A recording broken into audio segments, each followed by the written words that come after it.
Chapter 9:14. After lunch, Li Kuangtu sat quietly on the balcony, leisurely making himself a cup of tea and enjoying the scenery outside the window.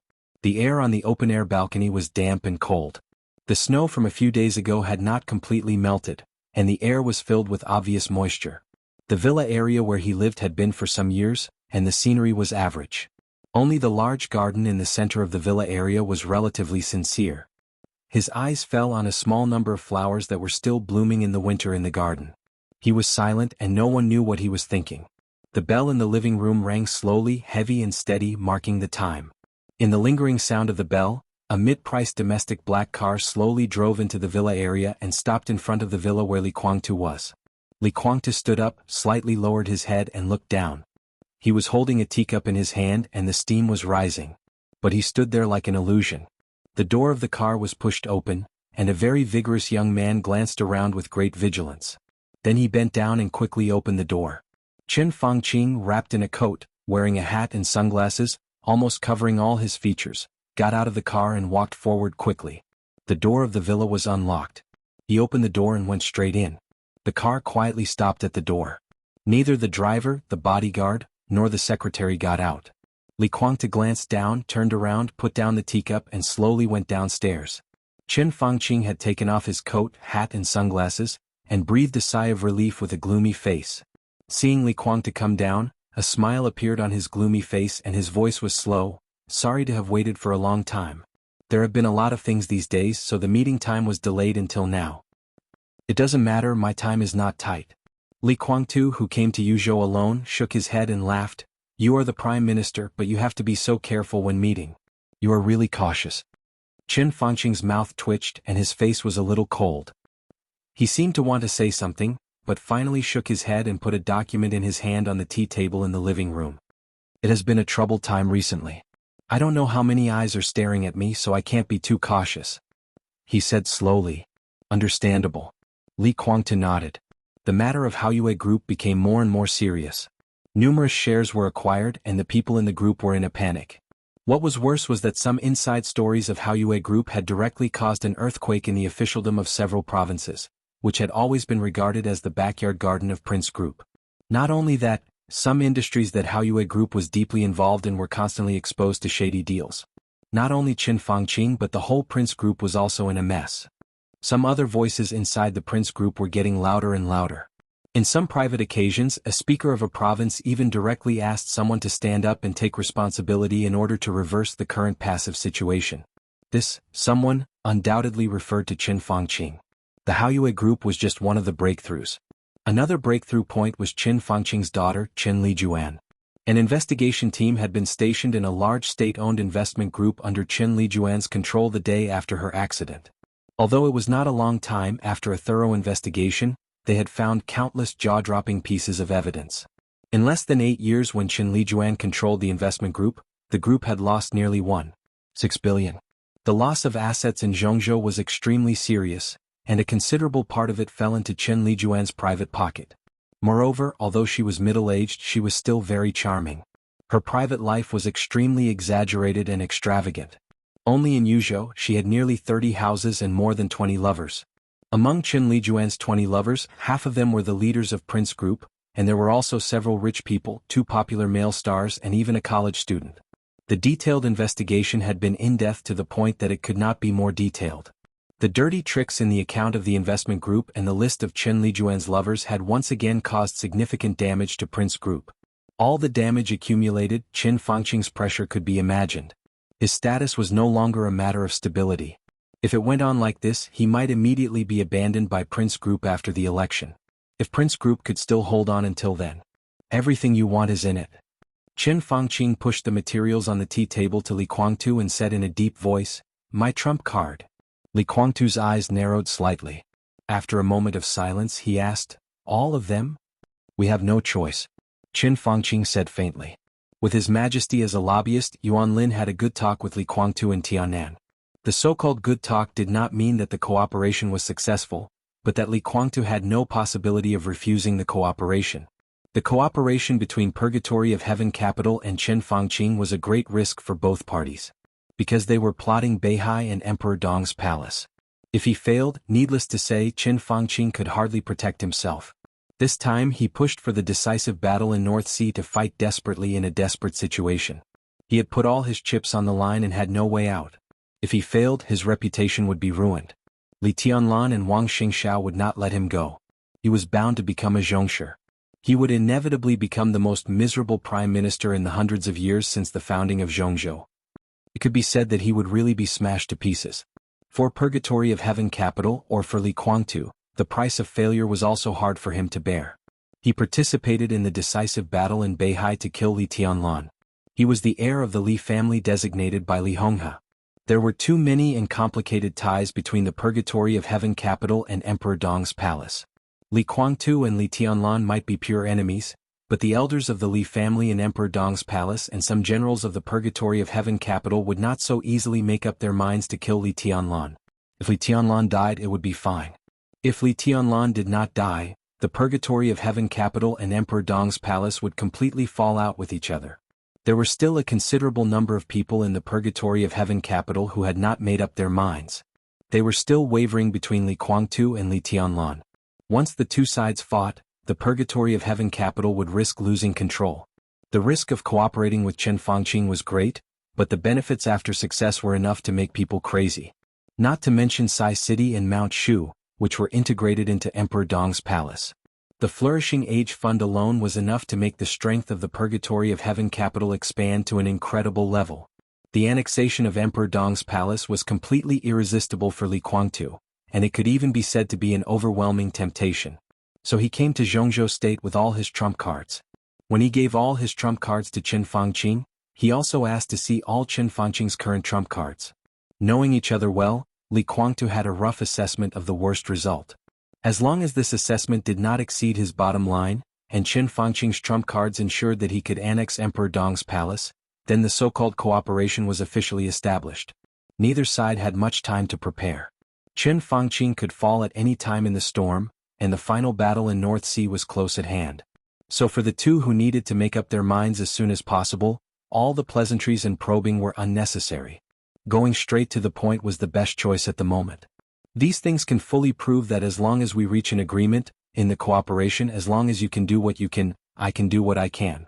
Qin Fangqing said lightly. Li Kuangtu quickly flipped through the information in his hand. The document was not long, and some of the key points had already been marked out. Although it was short, it contained all the hidden cards of a prime minister who was about to step down. Looking at it this way, the document was not too short but too detailed. Li Kuangtu's eyes gradually lit up. He quickly flipped through and said casually, "It's amazing, but if that's all?" He thought for a moment and found that he could not figure out whether these trump cards were enough or not. "Not only these but also you." Qin Fangqing looked at him and said in a calm voice, "Both you and His Majesty need my support to achieve your goals. But similarly, after destroying North Sea and Emperor Dong's palace, I also need your support to completely stabilize the situation." Li Kuangtu was silent for a long time before he nodded and said, "In this case, there should be no problem. Your Emperor Dong's palace and his Kunlun city." Qin Fangqing's eyes seemed to be burning with an inextinguishable flame. "My Zhongzhou State." Li Kuangtu roughly skimmed through the information and began to read it carefully. He smiled casually and said, "Do you want to completely control us?" "It's the need for balance." Qin Fangqing said seriously, "I have to make one thing clear. If you annex Emperor Dong's palace with my support, then in some aspects, you must abide by my rules or the rules of Zhongzhou State. I'm not worried about Kunlun City. Although its system is beyond the rules on the surface, it is also the product of survival under the rules. As for Emperor Dong's palace, I don't want and will never allow your Emperor Dong's palace or the Purgatory of Heaven capital to become the second Wang family of Beihai. You can't get the same free power as the Wang family of Beihai. The political power and military power of Tianan should be in the hands of Zhongzhou State." "It's understandable," Li Kuangtu said lightly, "but it's hard for me to accept it. In return, the Purgatory of Heaven capital can expand infinitely, and Zhongzhou State will also give you secret support when necessary." Qin Fangqing said seriously, "Zhongzhou State, you and His Majesty, I hope to form a real win-win relationship. We can cooperate with each other and check and balance each other. Zhongzhou State doesn't need cancer, never." "Secret support?" Li Kuangtu thought for a moment and asked, "What kind of support?" "Everything." Qin Fangqing said lightly, Money, intelligence, technology, force, any kind of support. Li Guangtu took a deep look at him. This was the order that Qin Fangqing thought about after winning the final battle. But obviously he hadn't thought about the specific rules. This meant that after winning the final battle, there was still a lot of room for negotiation. He nodded and directly requested, "I need a portion of the elites." "What do you want to do?" Qin Fangqing frowned. "Take back East Island first, the East Island that belongs to me." "He, the East Island that belongs to us," Li Guangtu said lightly. "East Island?" Qin Fangqing frowned. "You've restricted Situ Cangyue and Wei Kunlun. They can't appear in Beihai, but they will definitely appear in East Island. I need some power," Li Guangtu said calmly. Qin Fangqing thought for a while and finally nodded. "Okay." Li Guangtu lowered his head and looked at the information in his hand again. He stood up with a smile and reached out his hand to Qin Fangqing. Happy cooperation. They held each other's hands tightly. There was no probing or even hesitation. When there was no way out, no matter who it was, they would show real decisiveness in the face of an opportunity. Both sides held each other's trump cards. Now, the possibility of betrayal was out of the question. In the face of huge interests, cooperation almost didn't need hesitation.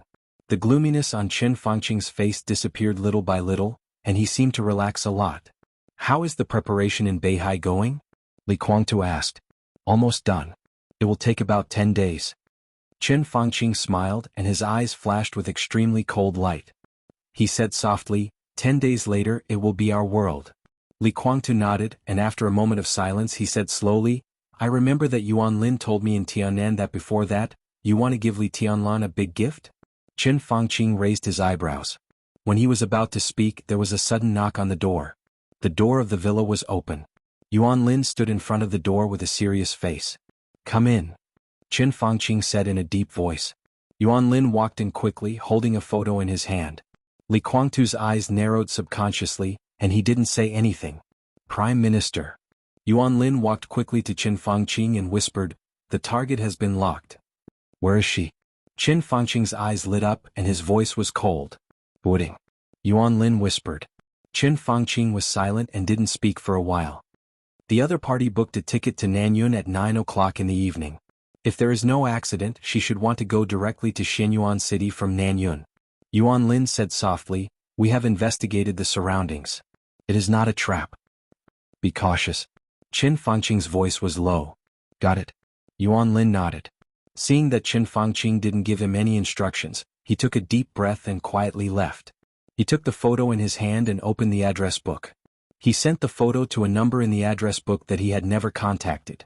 Li Guangtu looked at Yuan Lin's back and suddenly said, "Be careful, don't miss." Qin Fangqing smiled and was full of confidence. The only invincible realm killer in the dark world now takes action in person. How can he miss? Li Guangtu raised his eyebrows and didn't say much. At the same time, boarding. In the dark hotel room, Ju, who was sitting quietly and silent, picked up the mobile phone in his hand. A photo appeared on the mobile phone. In the photo there was a beautiful young woman. She was wearing a beige windbreaker. She had exquisite short hair and a tall figure, revealing half of her pure and enchanting side face. The background of the photo was under the lights at night. The light shone on her, and her posture was fixed in the movement of walking forward. It was a kind of indescribable quiet and hazy, with a sense of nobility and laziness. Ju looked at the photo quietly and his eyes were extremely hot. It was a kind of naked desire to conquer and possess that a male showed after seeing a perfect female. This photo. This side face. It was the side face of Wang Yuetong, the little princess of the Wang family of Beihai.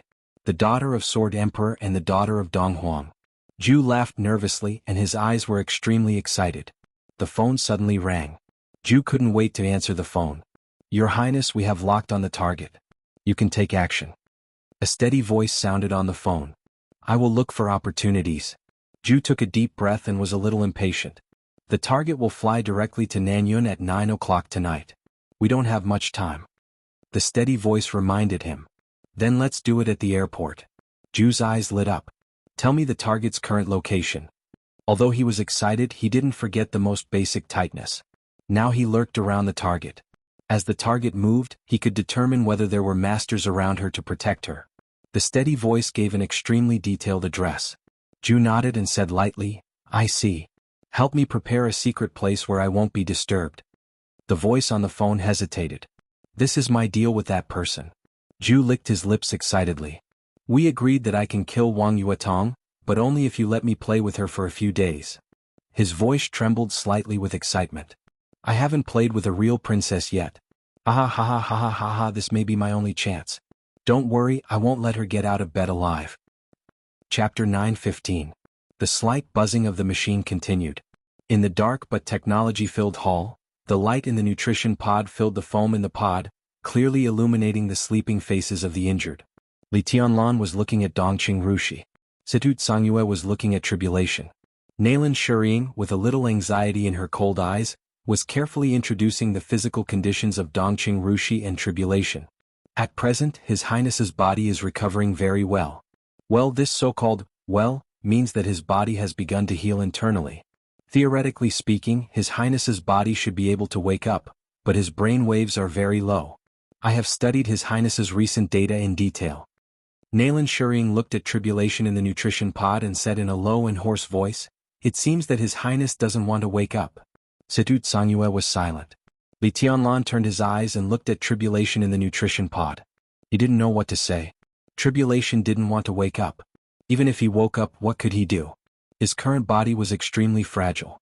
Although the inside of his body had initially healed, it was still extremely weak, which meant that even if he woke up, he would not be able to move for a long time. He needed to recuperate slowly and even spend the rest of his life in a wheelchair. Unless the third generation of immortality developed by Nalan Shuriying came out, it was basically impossible for Tribulation to recover to the peak state. Not to mention the peak state, it was difficult for his body to recover to the standard of ordinary people. These might all be acceptable. But how could he accept Angel's death? Angel's death almost shattered all of Tribulation's perseverance and tenacity in an instant, and shattered his soul. It was better to sink in the darkness forever than to open his eyes and face the meaningless world. Situ Tsangyue was silent for a long time before she whispered, I can't accept it. Nalan Shuriying lowered her head slightly, looked at Tribulation in a coma and said calmly, we still need some time. At present, we are discussing ways to give His Highness mental stimulation. There are about 10 specific ways. We need to eliminate them one by one and determine a way that is the least harmful to His Highness. We can slowly stimulate his spirit and wake him up. Situ Tsangyue nodded silently and said nothing. Nalan Shuriying breathed a sigh of relief. As soon as she relaxed, a bright and sharp gaze had enveloped her. An indescribable pressure seemed to fall on her in an instant. Her body stiffened slightly and she lowered her head. He said in a low voice, Your Majesty, how is Rushi? Li Tianlan asked. The corners of Nalan Shuriying's mouth twitched, but she didn't speak. She couldn't give a satisfactory answer to Li Tianlan, so she didn't know what to say at all. Tell me the truth. Li Tianlan said lightly. Her situation is the opposite of His Highness Tribulation's to some extent. Miss Dongqing's brainwaves are very chaotic, and her data fluctuates greatly. Sometimes she is very active, but the biggest problem is her body. Nalan Shuriying said in a low voice, her body was completely destroyed by a huge force, and the damage was very serious. According to the information provided by you and Jade Pool, I read some data about martial arts in the database of Beihai, which roughly simulated the power of the invincible realm and the physical strength of Miss Dongqing at that time. This data is not very accurate, but it is very useful for reference. Compared with the normal power of the invincible realm and the body of the peak of the thundershocking realm, all kinds of data show that the power of the invincible realm has caused almost irreparable damage to Miss Dongqing's body. Her recovery process will be very long. Her voice gradually deepened. How long? Li Tianlan asked. It was so long that there was almost no hope. This was what Nalan Shuriying said from the bottom of her heart.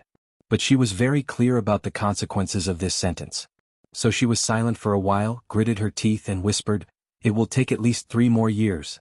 If it doesn't go well, it will take about 5 years. You mean at most 5 years Rushi can wake up? Li Tianlan said slowly. He didn't use an interrogative sentence, but a declarative sentence. Yes. Nalan Shuriying gritted her teeth. At present, she was most concerned about the 3 injured people. Tribulation was one of them, but the method of mental stimulation could not determine the time. As for the other 2, one was Dongqing Rushi, and the other was the one from Worry-Free Villa. Both of them were waiting for her results, or the 3rd generation of immortality potion. 5 years, this was the bottom line she gave herself. Before this time, she must officially put the 3rd generation of immortality potion into clinical use. Li Tianlan took a deep breath and slowly exhaled. 3 to 5 years? He muttered to himself and said softly, I can wait. His voice was very soft, but it was with unconcealable hope and longing. Nalan Shuring's heart sank slightly, but she still looked calm on the surface. She just bowed slightly to Li Tianlan. Li Tianlan stood where he was, took a deep look at Dongqing Rushi and suddenly said, Let's go. He glanced at Situ Tsangyue. His deputy palace master still stood there and did not speak. Li Tianlan nodded and walked into the elevator alone in silence. The elevator went all the way up to the huge and incredible castle hall. Li Tianlan stood in front of the garden in the hall for a while and slowly walked out of the castle. People came and went. The daily life of Emperor Dong's palace was full of the beauty of efficiency. Every staff member of Emperor Dong's palace who passed by Li Tianlan would bow slightly. Li Tianlan responded with a smile, and his originally low mood gradually calmed down. He liked the current atmosphere very much. Perhaps in the eyes of the real big shots, this atmosphere was very messy and noisy. But for him, who had been extremely lonely since he was a child, this was the best atmosphere. The people calling him Your Majesty clearly reminded him, because everything in front of him belonged to him alone. The same huge fountain square in front of the castle was spraying water columns. The water columns gathered in the sky, showing a colorful rainbow under the sun. Li Tianlan passed by the square and sat down casually on the lawn. He looked up at the rainbow where the water columns converged and the huge black sword under the rainbow. His heart was calm and peaceful. A cheerful voice came from behind, accompanied by the crisp sound of a bell. A big golden retriever with a silver bell tied around its neck ran over happily. It squatted beside Li Tianlan and looked up at the rainbow above the square with him. The golden retriever was already very tall. When it squatted down, it was not much shorter than Li Tianlan, who was sitting. It kept adjusting the distance and finally leaned on Li Tianlan, wagging its tail with satisfaction. Li Tianlan smiled and touched its head, as if he had returned to the time when he had traveled with it for 3 years and thousands of miles. Cities, forests, deserts and polar regions. Heavy rain, flying snow, scorching sun and strong wind. A man and a dog very lonely but not lonely. Those 3 years were the quietest and most focused years in Li Tianlan's heart. Those 3 years had been imprinted in Li Tianlan's heart. It seemed to be enough for the golden retriever to be unforgettable. So when Li Tianlan returned to Tianan and came to Emperor Dong's palace on the first day, the golden retriever directly stuck to him when it saw him. When I have time, I'll take you for a walk. Li Tianlan rubbed the golden retriever's head and said in a gentle voice. The golden retriever whimpered, lay down, turned around and showed its belly to Li Tianlan. Li Tianlan reached out and scratched its belly. He suddenly remembered that she had given him the golden retriever. His movements slowed down and he sighed softly. Are you unhappy? The familiar delicate fragrance filled the air. Qin Weibai, who was wearing a long dress, asked softly. No. Li Tianlan shook his head. It's just... He thought about it and finally smiled. I don't know how to say it, so I won't say it. Qin Weibai hummed obediently and sat next to Li Tianlan, leaning into his arms naturally.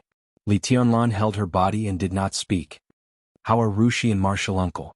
Qin Weibai asked in a low voice. Li Tianlan was silent for a while, shook his head and said softly, Rushi's health is very poor. Nalan said it will take at least 3 to 5 years. It's a long time, but it's not unacceptable. As long as she can recover, I can afford to wait. He took a deep breath. It's just that Martial Uncle's condition is very bad. Huh? Qin Weibai straightened up and looked at Li Tianlan. She had only met Tribulation a few times and was not familiar with him, but it did not mean that she did not care about his state. All the signs showed that, excluding the current Wang Tianzong and Li Tianlan, Tribulation could be said to be the person closest to the Chosen One.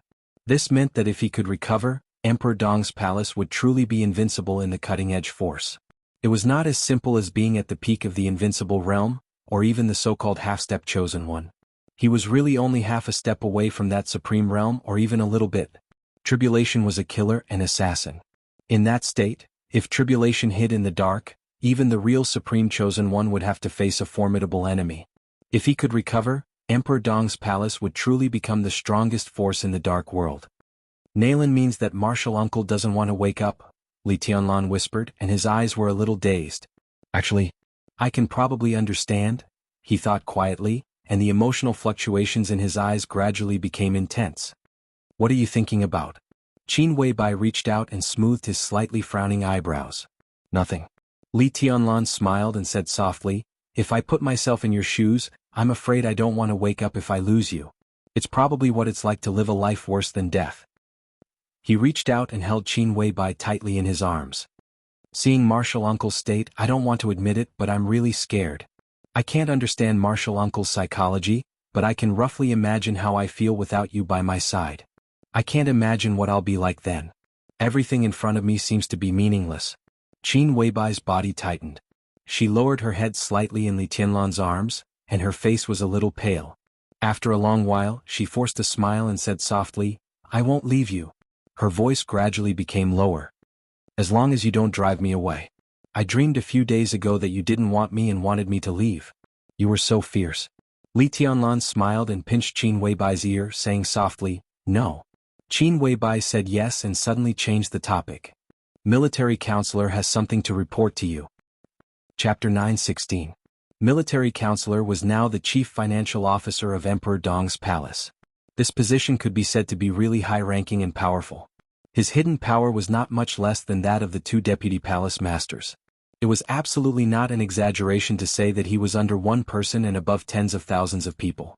But Li Tianlan didn't like military counselor. Or rather, he didn't like him very much.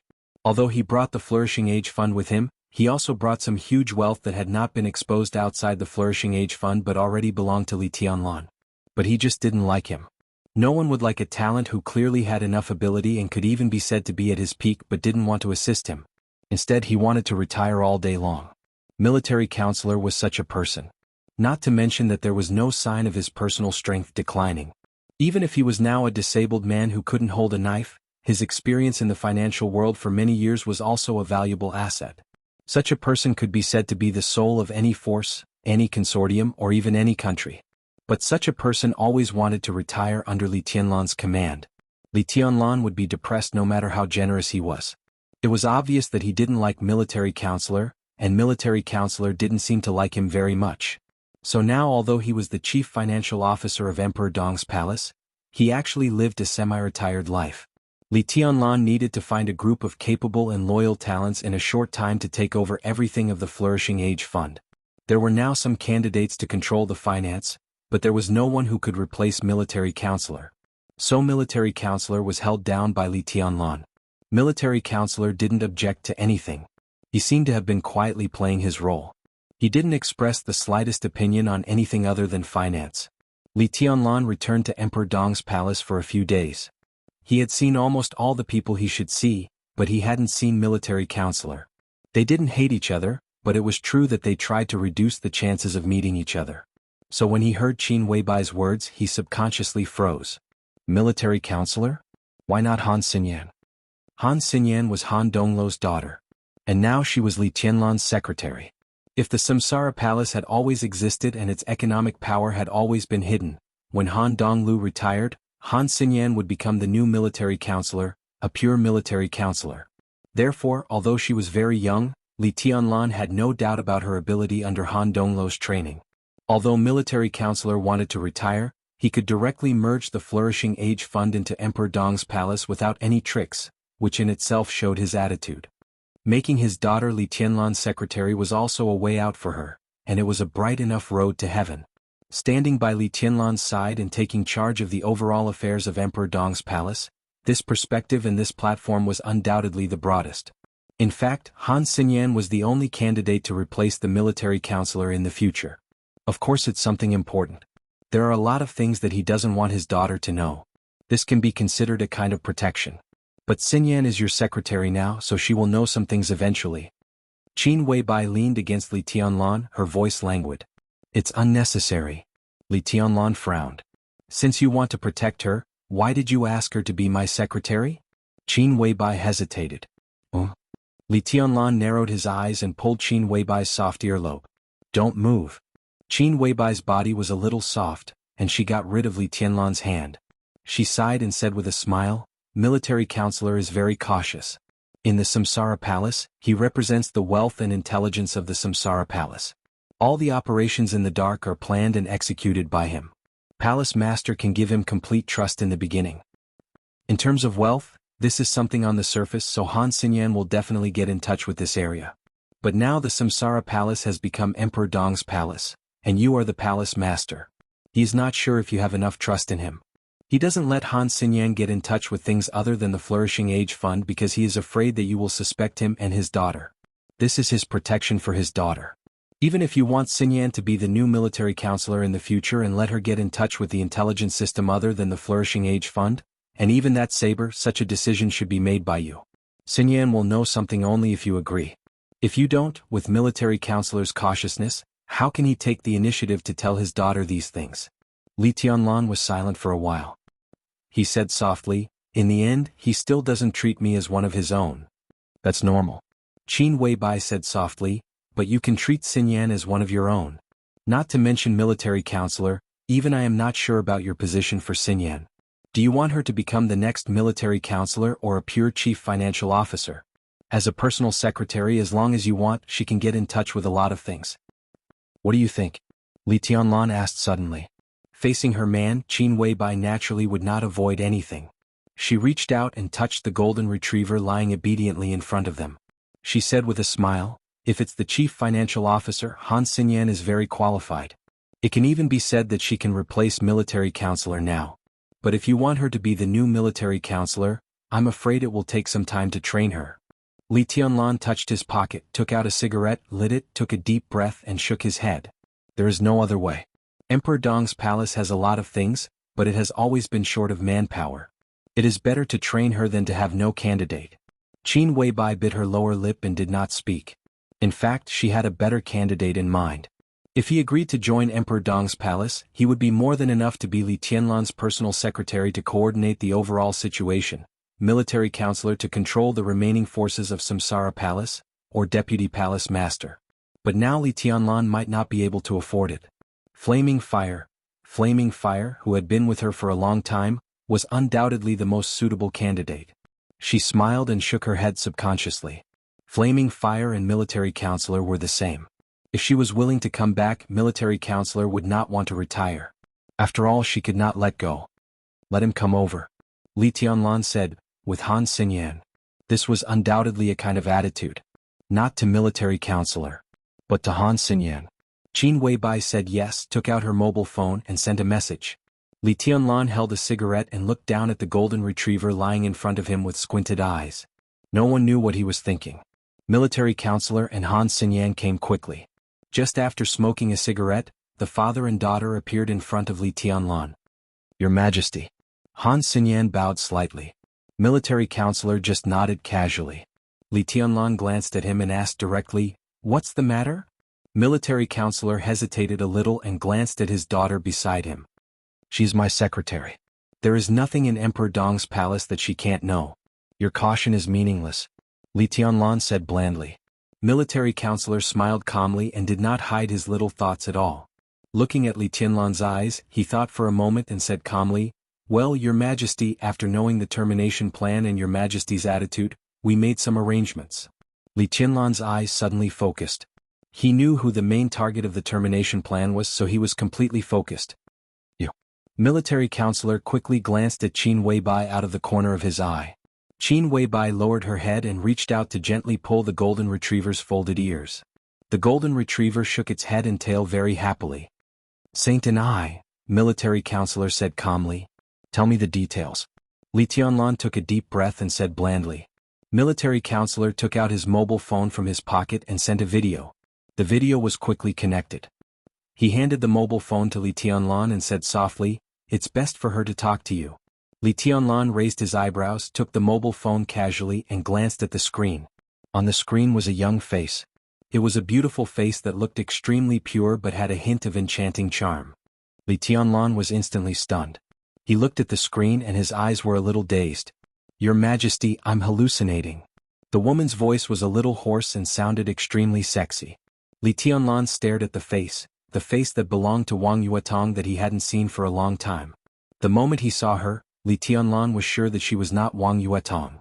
That kind of respect and uneasiness could never appear on Wang Yuetong's face. But this face was too similar, almost exactly the same as Wang Yuetong's. Hallucinating is good at disguise and camouflage, and has reached the top level in this aspect. I'm afraid no one can see the flaws except Miss Yuetong's relatives. Military counselor said softly, so we made her disguise as Miss Yuetong and played a game. Li Tianlan took a deep breath. Go on. Your Majesty, I'm in Huading. Hallucinating said softly, we deliberately released the news. What is certain is that as early as a few days ago, someone had already targeted me, but the other party was very cautious and didn't seem to be sure whether it was a trap or not. I have booked a ticket to Nanyun tonight. A few days is enough for them to confirm that there are no masters around me to protect me. My whereabouts to Nanyun are very obvious.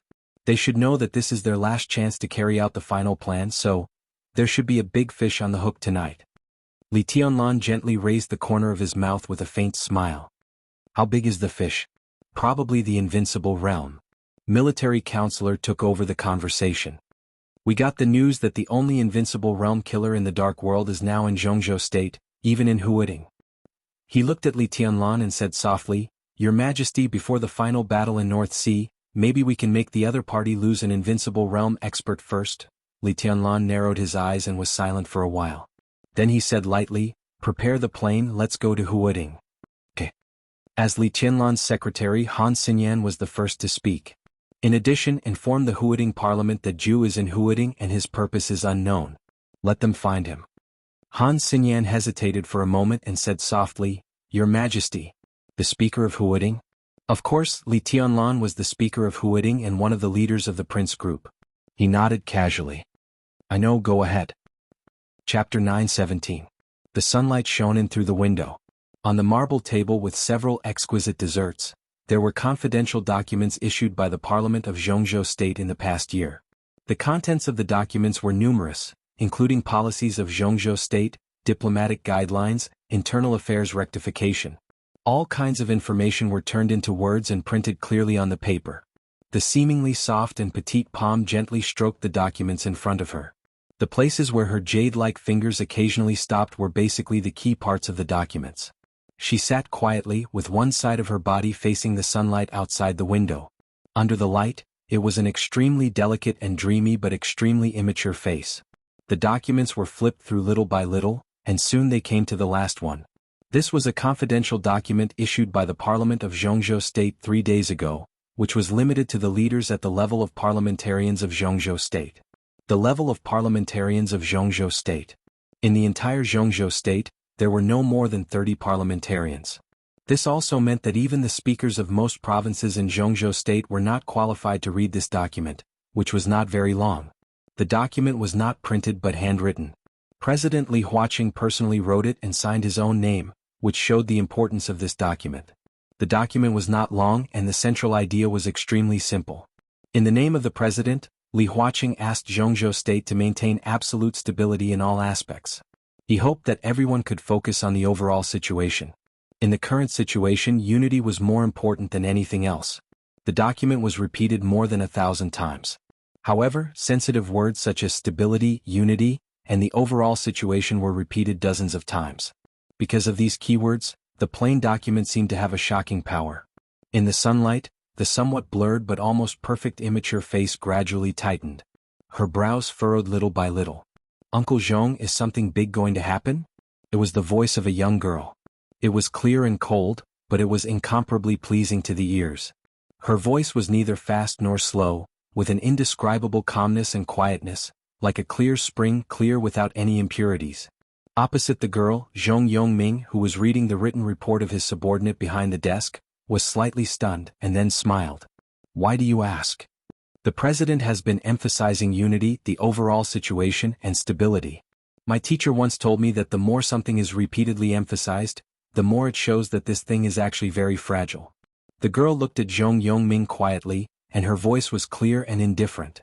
Is the overall situation of Zhongzhou State very fragile? Zhong Yongming looked into the girl's eyes and felt that it was ridiculous. As a senior member of parliament in Zhongzhou State and the speaker of Huading, he had seen countless people in his life. The girl had a pair of incredibly beautiful eyes, but what made him feel even more ridiculous was the seriousness and confusion in her eyes, as well as the keenness of her mind. The girl had been staying in his house for a few days. Zhong Yongming had never heard of her name before. But this girl, who was as beautiful as the most delicate doll, was accompanied by 4 terrifyingly powerful bodyguards on her first visit to Huading. 3 were at the peak of the thunder-shocking realm and 1 was a half-step invincible realm expert. In today's dark world, this lineup could even wipe out some medium-sized dark forces. As the girl entered Huading, he received a call from Gu Xingyun in person. On the phone, Gu Xingyun said that this girl named Gu Xianyan was his student and also his goddaughter. He hoped that Zhong Yongming could take good care of her. For some reason, or perhaps it was the so-called unity, stability, and the overall situation, Zhong Yongming agreed to Gu Xingyun's request and simply handed over the girl and his 4 companions. The bodyguards took them to the director's compound of Huading. He was the speaker of Huading and occupied the largest and most luxurious building in the councillor's compound. It was not a problem for a few people to live there. After a few days of interaction, Zhong Yongming roughly understood the current situation of this 15-year-old girl. This trip to Huading could be said to be Gu Xinyan's first time in the secular world. However, she did not know what she should do. She was like a little girl who was lost about her future. However, unlike the confusion of ordinary people, although she couldn't find her direction for the time being, she was extremely clear-headed. The first person she came into contact with after entering the secular world was the speaker of Huading. This starting point was not low, so she instinctively seized the opportunity and began to get in touch with some things she could not get in Kunlun City. The confidential documents of the parliament, the institutional structure of Huading, the military and political structure of Zhongzhou State, the specific status of Kunlun City in Zhongzhou State, and the specific meaning of Zhong Yongming, the Zhongzhou counselor in Zhongzhou State. The girl had always maintained an extremely proactive attitude while staying in Zhong Yongming's home. She would often ask Zhong Yongming questions of all kinds, and occasionally she would see Zhong Yongming receiving guests or subordinates in the study. She almost instinctively absorbed everything that could be absorbed in the strange environment, no matter good or bad. Zhong Yongming had no intention of evaluating Gu Xinyan's various behaviors, but he did not need any so-called intuition.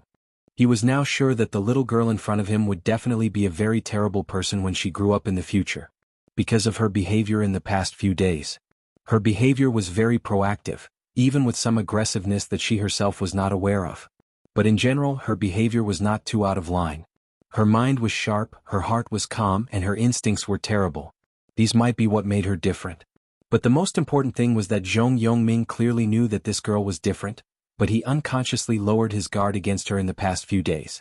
For example, now he took out all the confidential documents and reviewed some reports from various departments of Huading in the study, leaving Gu Xianyan to stay here. About 10 minutes later, there would be a conversation between him and the deputy speaker of Huading. This was a very strange feeling. Zhong Yongming knew that he should not be like this. The other party was indeed just a girl. But she was Gu Xingyun's student and adopted daughter. This identity alone was enough to make Zhong Yongming wary of her. Although the Special Warfare Group and the Prince Group were both in troubled times, and the two groups would work closely together again in the face of difficulties, no matter how reliable the allies were, they were not on the same side after all. Moreover, the girl was different enough. Although she was confused, she had shown a certain degree of maturity. It was impossible for anyone here to be defenseless against her. But Zhong Yongming was not on guard. Maybe there was at the beginning, but it soon disappeared. Zhong Yongming himself did not know when it disappeared. Not only that, the documents he personally brought to the other party even contained some internal decisions of the Prince Group. Zhong Yongming himself could not tell why, but he felt that it was very natural to get along with this little girl. It was like getting along with the younger generation of his family. All his vigilance slowly disappeared in the short time they got along, and finally turned into emotion. He did not know the existence of Gu Xianyan before. But now seeing her, he had a very clear intuition that the girl in front of him would be even more important than Gu Hanshan and Li Qingqing in the future. It's not too serious. Thinking silently, he shook his head subconsciously and lit a cigarette subconsciously. He said subconsciously, "It's true that the interior of Zhongzhou State is not very peaceful. It's mainly our side, well, and my adoptive father's side. We are in a lot of trouble at present. The president's position has changed now. He demands stability and unity. It seems that he has made up his mind." What determination! Gu Xianyan blinked her eyes. Her eyes were bright and dreamy, as deep as an incomparably gorgeous starry sky. "He's going to attack us, right, Prime Minister?" Zhong Yongming narrowed his eyes. "But it shouldn't be so fast. There is still the decisive battle in Beihai, which is our last hope. But the signal has been clearly expressed in the president's document." Gu Xianyan listened quietly and did not speak. Zhong Yongming said for a while, then suddenly laughed and said, Little girl, do you understand? I don't understand, but I will write it down. Gu Xianyan chuckled, walked to the table, took the pen in Zhong Yongming's hand, took out a piece of white paper and began to record. It looked like a letter. But it was messy. The girl had a good memory. She wrote down some sensitive information that she had come into contact with during this period of time. She didn't care whether it was useful or not. Anyway, someone would filter it. Some internal decisions and discussions of the Prince Group were written down by her. In addition, some things about Kunlun City were also written down by her seriously. She thought and wrote carefully, and the content of the letter became longer and longer. Zhong Yongming chuckled and didn't care. He lowered his head and continued to read the documents. I've got it. I'm going out to play. After Gu Xianyan finished writing the letter, she put down the pen and ran out of the study happily. Zhong Yongming looked at her back and a doting smile appeared on his face. The young figure trotted all the way downstairs. In the living room downstairs, her 2 bodyguards were watching TV. She had 4 bodyguards. They worked in 2 shifts 24 hours a day. They protected her all day long. Even in the council compound, they didn't relax their vigilance at all. Seeing Gu Xianyan running down, the 2 bodyguards stood up subconsciously and said respectfully, Mississippi. Gu Xianyan nodded, found an envelope, put the letter in it, and handed it to one of the bald men. She chuckled and said, Uncle Ghostfire, there's a letter here that needs to be delivered. Okay. The bald man didn't hesitate and took the envelope directly. Where should I deliver it? Do you know the Flourishing Age Fund? Gu Xianyan blinked. Ghostfire's face didn't change. He thought for a moment and nodded. Yes, send it to the Flourishing Age Fund? No, it's the owner of a dessert shop opposite the Flourishing Age Fund. Gu Xianyan stretched out her finger and gently touched the corner of her soft lips. Tell him that Xiaohua gave it to him. Well, I like the desserts there very much. Buy more for me. Ghostfire nodded and went out directly. Gu Xianyan watched his back leave and her eyes flickered slightly. Her eyes became brighter and brighter, but they were extremely quiet and deep like an abyss. Ghostfire went out the door, started the car and slowly disappeared. Gu Xianyan smiled and found 2 controllers at the side. She handed one to the bodyguard who had been sitting still at the side and said with a smile, We're playing games. Soldolua, okay? The bodyguard nodded with a smile and suddenly asked, Miss, where's Ghostfire?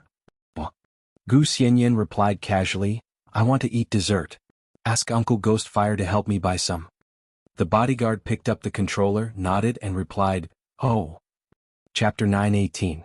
He met several subordinates, reviewed some documents, made some comments on the next year's development plan of a jurisdiction in Huading, and transferred some documents to the municipal government.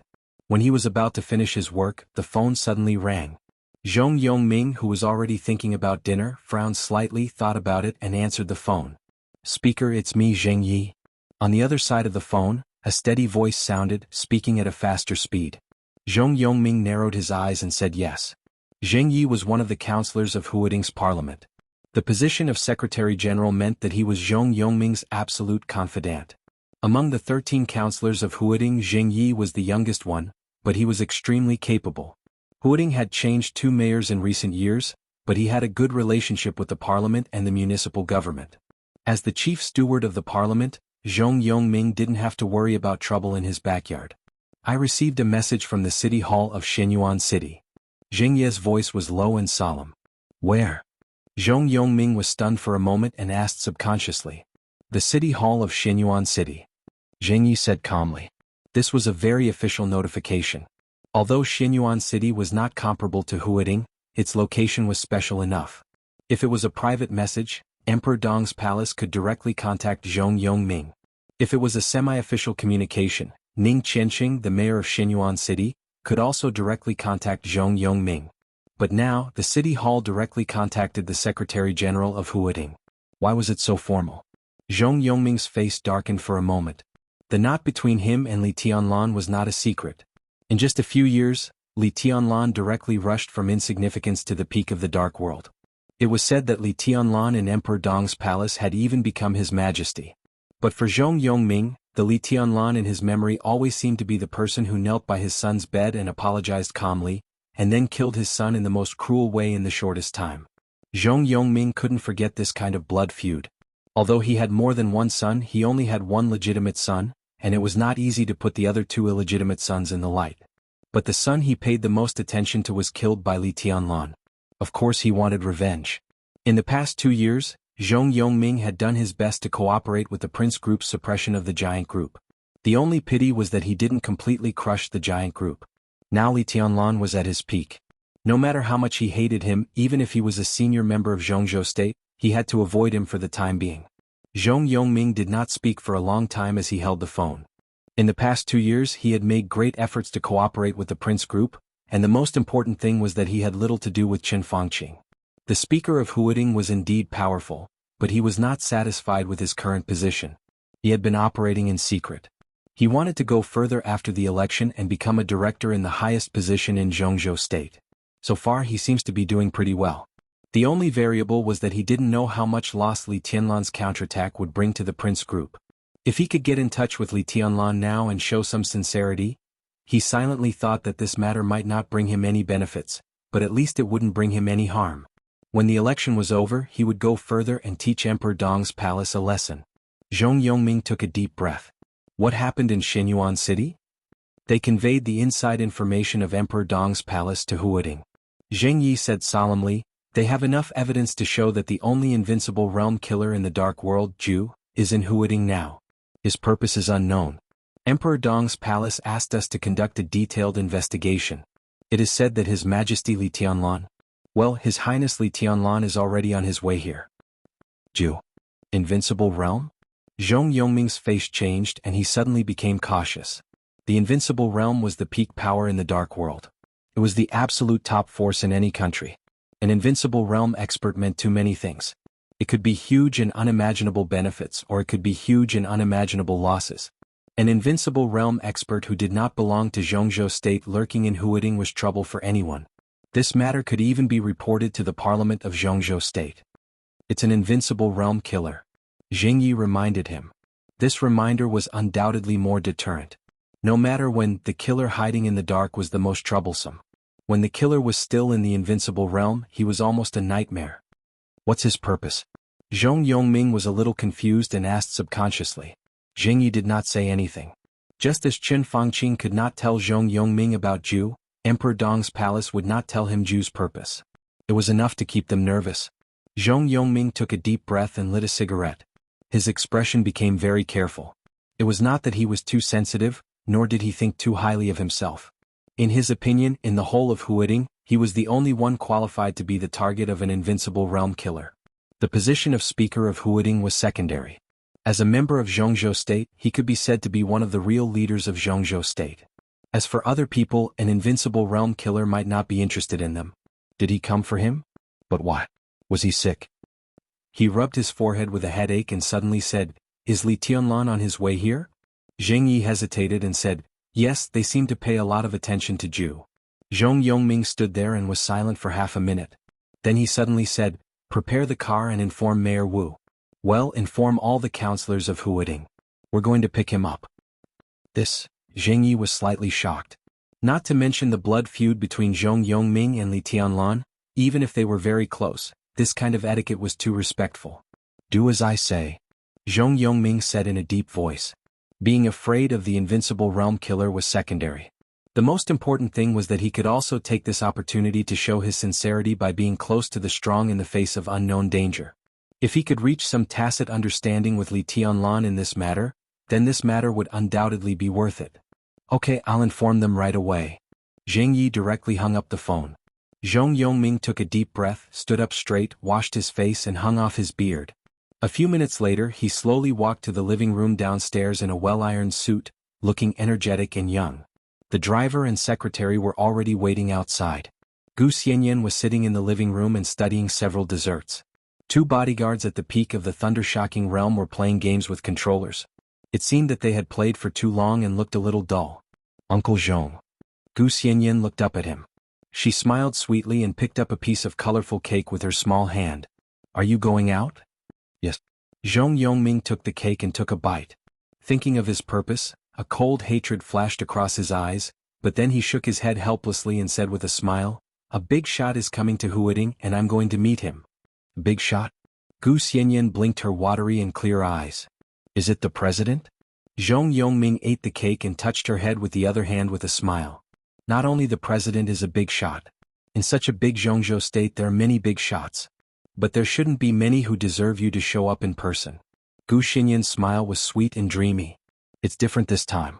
Zhong Yongming gritted his teeth slightly. He obviously did not agree with the title of His Majesty East Emperor, which had gradually spread in the dark world and tried to be on par with Sword Emperor Wang Tianzong. He smiled sarcastically and said, "This time it's the Palace Lord of Emperor East Palace." Gu Xianyan let out a soft cry. Her bright eyes flashed with a strange light and she said softly, "His Majesty Li Tianlan?" Zhong Yongming frowned but didn't say anything. Gu Xinyan's eyes turned a little blurred. If there was no accident, the letter she had just written should be opened in the dessert shop and then sent to the chairman's office of the Flourishing Age Fund as soon as possible. But she didn't know if that luck would appear in front of Li Tianlan. That letter, in her opinion, was very important. She thought silently and suddenly said in a clear voice, "Uncle, can I go and have a look?" "What are you going to see?" Zhong Yongming was a little stunned. "To see the Palace Lord of Emperor East Palace." Gu Xianyan was a little longing. "I heard that he is the most legendary figure in the dark world in recent years. I haven't seen him yet." Zhong Yongming looked at her for a while and shook his head with a smile. "Then let's go." Gu Xianyan nodded hard, and two extremely attractive blushes seemed to rise on her small face because of excitement. The delicate and perfect sister who seemed to be not a person of the mortal world let the old man take her into Kunlun City. At that time the Samsara Palace still existed. Emperor East Palace was still East Emperor Palace. The sister surnamed Qin told her that she was from East Emperor Palace. East Emperor Palace had now become Emperor East Palace. As a member of Emperor East Palace, she had not seen any important figure in the organization. And now she was about to see the most legendary young palace lord. For her, this was simply the mood of a pilgrimage. With 2 bodyguards she got into the number 1 car of Huading. She looked in the direction of the airport, full of expectation. The directors of Huading's counselor's compound were all notified. In the afternoon sun, led by Zhong Yongming's number 1 car, more than a dozen cars representing the top power of Huading slowly drove out of the counselor's compound and headed for the airport. Gu Xianyan was a little expectant. In the repressed resentment and killing intent, Zhong Yongming was also a little expectant. As the only invincible realm killer in the dark world today, he was also looking forward to it. A shadow appeared in the crowded airport. The shadow, like a breeze, circled around every corner of the airport at a very fast speed. He walked casually in the airport hall. Looking at the peaceful hall, he chuckled. He secretly checked the flight situation and confirmed the flight to Tiannan at 9 o'clock in the evening and the boarding gate. Out of caution, he quickly checked again. The airport was still peaceful. The area around the boarding gate was the same as usual. Ju smiled with satisfaction. He had checked the hotel where the target was and even the road when he came. Entering the airport a few hours in advance also made him sure that the environment was safe. This also meant that the sudden appearance of the target was not a trap. If it was not a trap, he could take action. He found a place near the confirmed boarding gate and sat down. The slightly distorted space completely concealed his body. He stretched as if there was no one else around and looked at his watch. There were still a few hours left. The boring waiting was boring. But he was very excited. Because in his heart, the next night would be a very wonderful night. Chapter 9:19. When the urgent phone rang, Chen Fangqing, who was just a little sleepy, opened her eyes in a daze. He lay on the bed in a daze. His mind seemed to still have the vague dream he had when he was half asleep and half awake. The phone kept ringing. He lay there in a daze for a while. When the phone rang for the second time, he finally picked up the call. Yuan Lin's voice sounded on the other end of the phone, hurried and solemn. "Prime Minister, there's news from Huading." Chen Fangqing's body shook, and his confusion and drowsiness disappeared in an instant. He immediately sat up on the bed, enduring the dizziness in his head, and subconsciously looked at his watch. "Isn't the flight at 9 o'clock in the evening?" He frowned. "You succeeded so quickly? You definitely didn't choose to take action at the airport?" Yuan Lin paused and said, No, it's the news from the Huading Parliament." His mind seemed to be in a mess. "Shenyuan City, no. Emperor Dong's palace has discovered Ju's whereabouts and even knows his purpose. Li Tianlan is already on his way to Huading. Huading's parliament, the city hall of Shenyuan City has informed Huading's parliament and announced the news of Ju. Li Tianlan asked Huading's parliament to investigate Ju's whereabouts." Chen Fangqing felt a wave of disappointment. He frowned deeply, and his original joy slowly disappeared, replaced by a headache again. He rubbed his forehead hard and said in a hoarse voice, "How did Emperor Dong's palace know about this?" The Terminator plan was still going on. It was just that the elite of the Prince Group had become the killer of the invincible realm. This was carried out in an extremely secretive environment. Apart from Zhu himself, there were only 3 people who knew that Zhu was in Huading. The person in charge was Chen Fangqing Yuan Lin, who was in charge of external communication, and the mysterious emperor. Wang Qinglei and even Wang Xiaoyao knew that Zhu was ready to take action. But out of some consideration or vigilance, they did not know that Zhu was now in Huading. Chen Fangqing himself would not announce anything to the public. His Majesty wouldn't either. Yuan Lin had no reason to betray him. Then how did the news leak out? Yuan Lin was silent for a while before he finally smiled bitterly. "I don't know." Chen Fangqing believed that Yuan Lin really did not know. He gripped his phone tightly and looked at the sunset outside the window. No one knew what he was thinking. "What did Zhong Yongming say?" he suddenly asked. "Cooperate." Yuan Lin's tone was calm, without any emotion. "Speaker Zhong has given the Special Operations Bureau of Huading, all the Special Warfare Squads and Special Forces. The Armed Police and Special Police have issued a search order. He doesn't know Zhu's purpose, so he must have misunderstood something. Prime Minister, do you want me to contact Speaker Zhong and give him a hint?" The corner of Chen Fangqing's mouth twitched. He stretched out his hand and punched his eyes lightly. He said lightly, "No need. Everything will end tonight." Yuan Lin was silent for a few seconds and seemed a little surprised. "It will all end tonight. Do you have a different opinion?" Chen Fangqing got off the bed, intending to boil some water to make herself a pot of tea. The reason why he had started to rest in the afternoon was to wait for the good news in the evening. Then he would make a good article based on Wang Yuetong's death and make emergency deployments to start the decisive battle in Beihai in the shortest time. Now that he was awake, he simply did not sleep. Yuan Lin pondered for a moment. "I think we should ask Zhu to cancel this action. After all, Li Tianlan is on his way. According to the schedule, he should arrive in Huading soon before 9 o'clock in the evening." Chen Fangqing paused and asked, "It seems that Zhu wants to kill Wang Yuetong?" "It seems." Yuan Lin pondered the meaning of this word and braced himself. "Yes. It's not killing Li Tianlan. Why are you so nervous? Is Wang Yuetong already in the invincible realm? Zhu is an invincible realm killer. Wang Yuetong can't resist it. Zhu will succeed in an instant. Even if he is no match for Li Tianlan, an invincible realm killer who is good at hiding can't escape, can't he? What are you thinking? Or is this what Zhu himself wants? Such a cowardly invincible realm killer?" Chen Fangqing's tone was fast, with obvious dissatisfaction. Yuan Lin paused. For some reason he always thought of the flying snow floating in front of the Cabinet Public Affairs Office. The flying snow, like a sword, instantly covered Chen Lijuan's body with endless sharpness. At that moment, it seemed that every snowflake in the whole world carried Li Tianlan's will. He opened his mouth and said with a bitter smile, "No, Zhu doesn't know about this. Don't tell him." Chen Fangqing said lightly, "He has always coveted Wang Yuetong. When he catches Wang Yuetong, he will definitely retreat as soon as possible. Even if Li Tianlan keeps an eye on her and he can't take her away, it won't be difficult to kill her." Yuan Lin gave a muffled, Chen Fangqing directly hung up the phone and sat down in the chair. He looked at the setting sun outside the window and waited quietly, motionless. The night swallowed up the fiery afterglow of the setting sun. The sky above Huading Airport gradually darkened. The bright lights gradually lit up.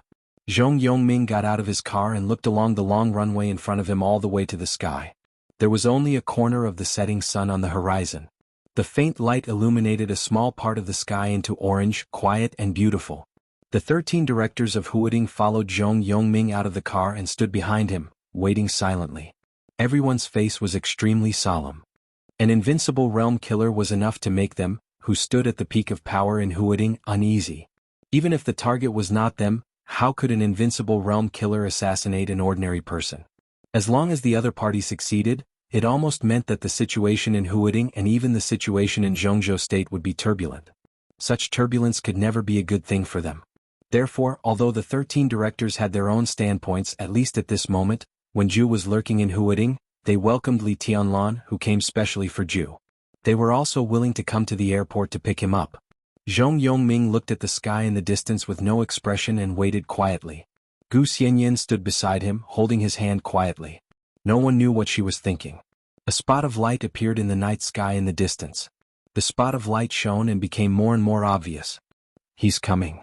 Zhong Yongming's voice was low. Thinking of the mortal enemy who killed his son, he had mixed feelings. Everyone subconsciously straightened their backs. The roar of the engine came from far away in the air. The flashing spot of light dived toward the ground and turned into a huge flying silhouette in the gradually dimming sky. It slowly lowered its altitude, getting lower and lower. Bang! In some dull sounds, the small private plane in the air landed on the ground. The friction of the tires on the runway created tiny sparks. The plane glided on the ground and gradually slowed down. Zhong Yongming subconsciously tightened his body. He could disdain Li Tianlan in his heart and despise the way His Majesty called him. But when he really faced the young man, he did feel great pressure in his heart, although he did not want to admit it. The young man, who was less than 25 years old, was indeed a powerful figure who stood at the peak of Zhongzhou State in the dark world. He took a deep breath. The plane was getting slower and slower on the runway. Zhong Yongming walked over slowly with the directors of Huading. The plane stopped, the cabin door opened, and the gangway slowly descended. Zhong Yongming raised his head and stood on the ground, looking up at the direction of the gangway. Gu Xianyan stared at the cabin door, unwilling to do any details. The first thing that rang at the cabin door was a series of bells. It was crisp and sweet. That was the sound made by the bell and the slight shaking. In everyone's sight, a furry and charmingly naive head popped out. Seeing that everyone had been staring at it, it seemed to be startled. It opened its mouth and subconsciously barked, which then turned into a small whimper. It seemed to want to lie down and lower its head to lick its claws. A gust of cold wind suddenly blew across the empty airport.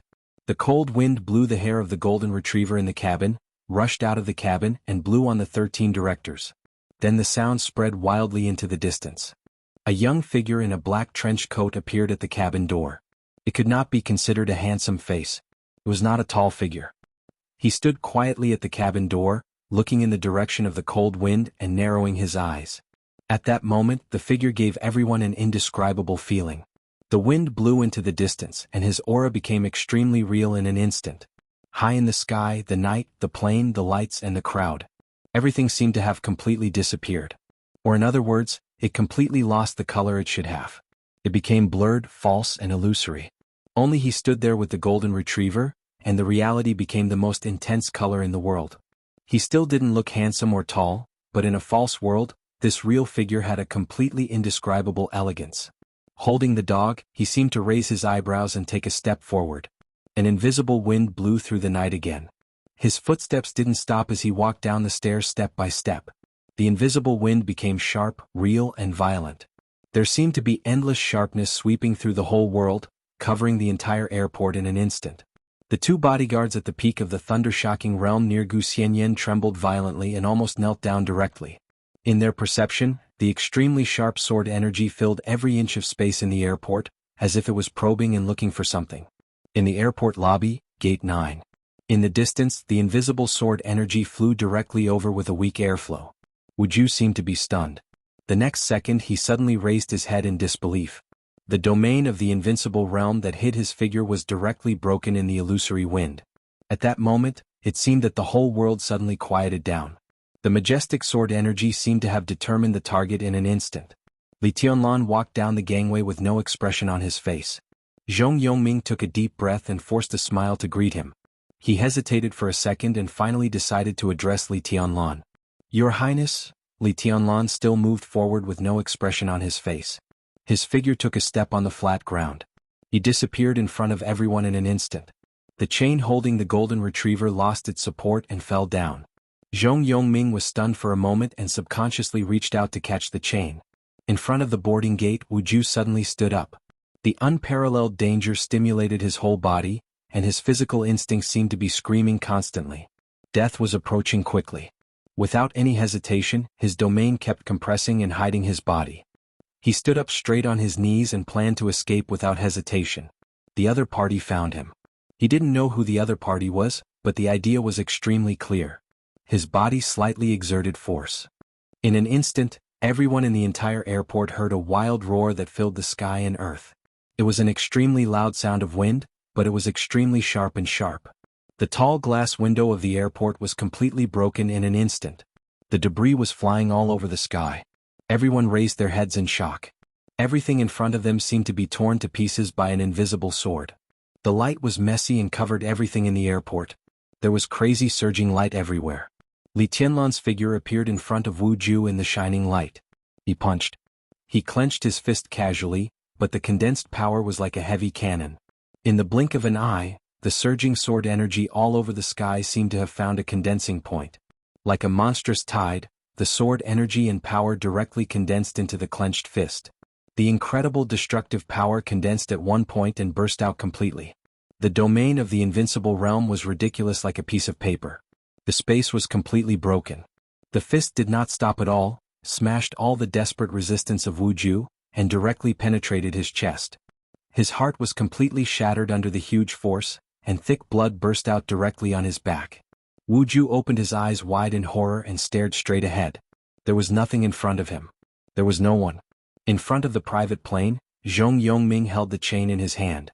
As soon as he had the feeling of the dog chain in his mind, a bloody palm had reached over and taken the chain. Zhong Yongming stared blankly and couldn't react for a while. Li Tianlan led the dog, expressionless, turned around and walked up the gangway without saying a word. The gangway was closed in the night. Night fell completely. The hatch was closed. The captain of the private plane was already waiting to take off. Zhong Yongming's face became gloomy little by little. He gritted his teeth tightly.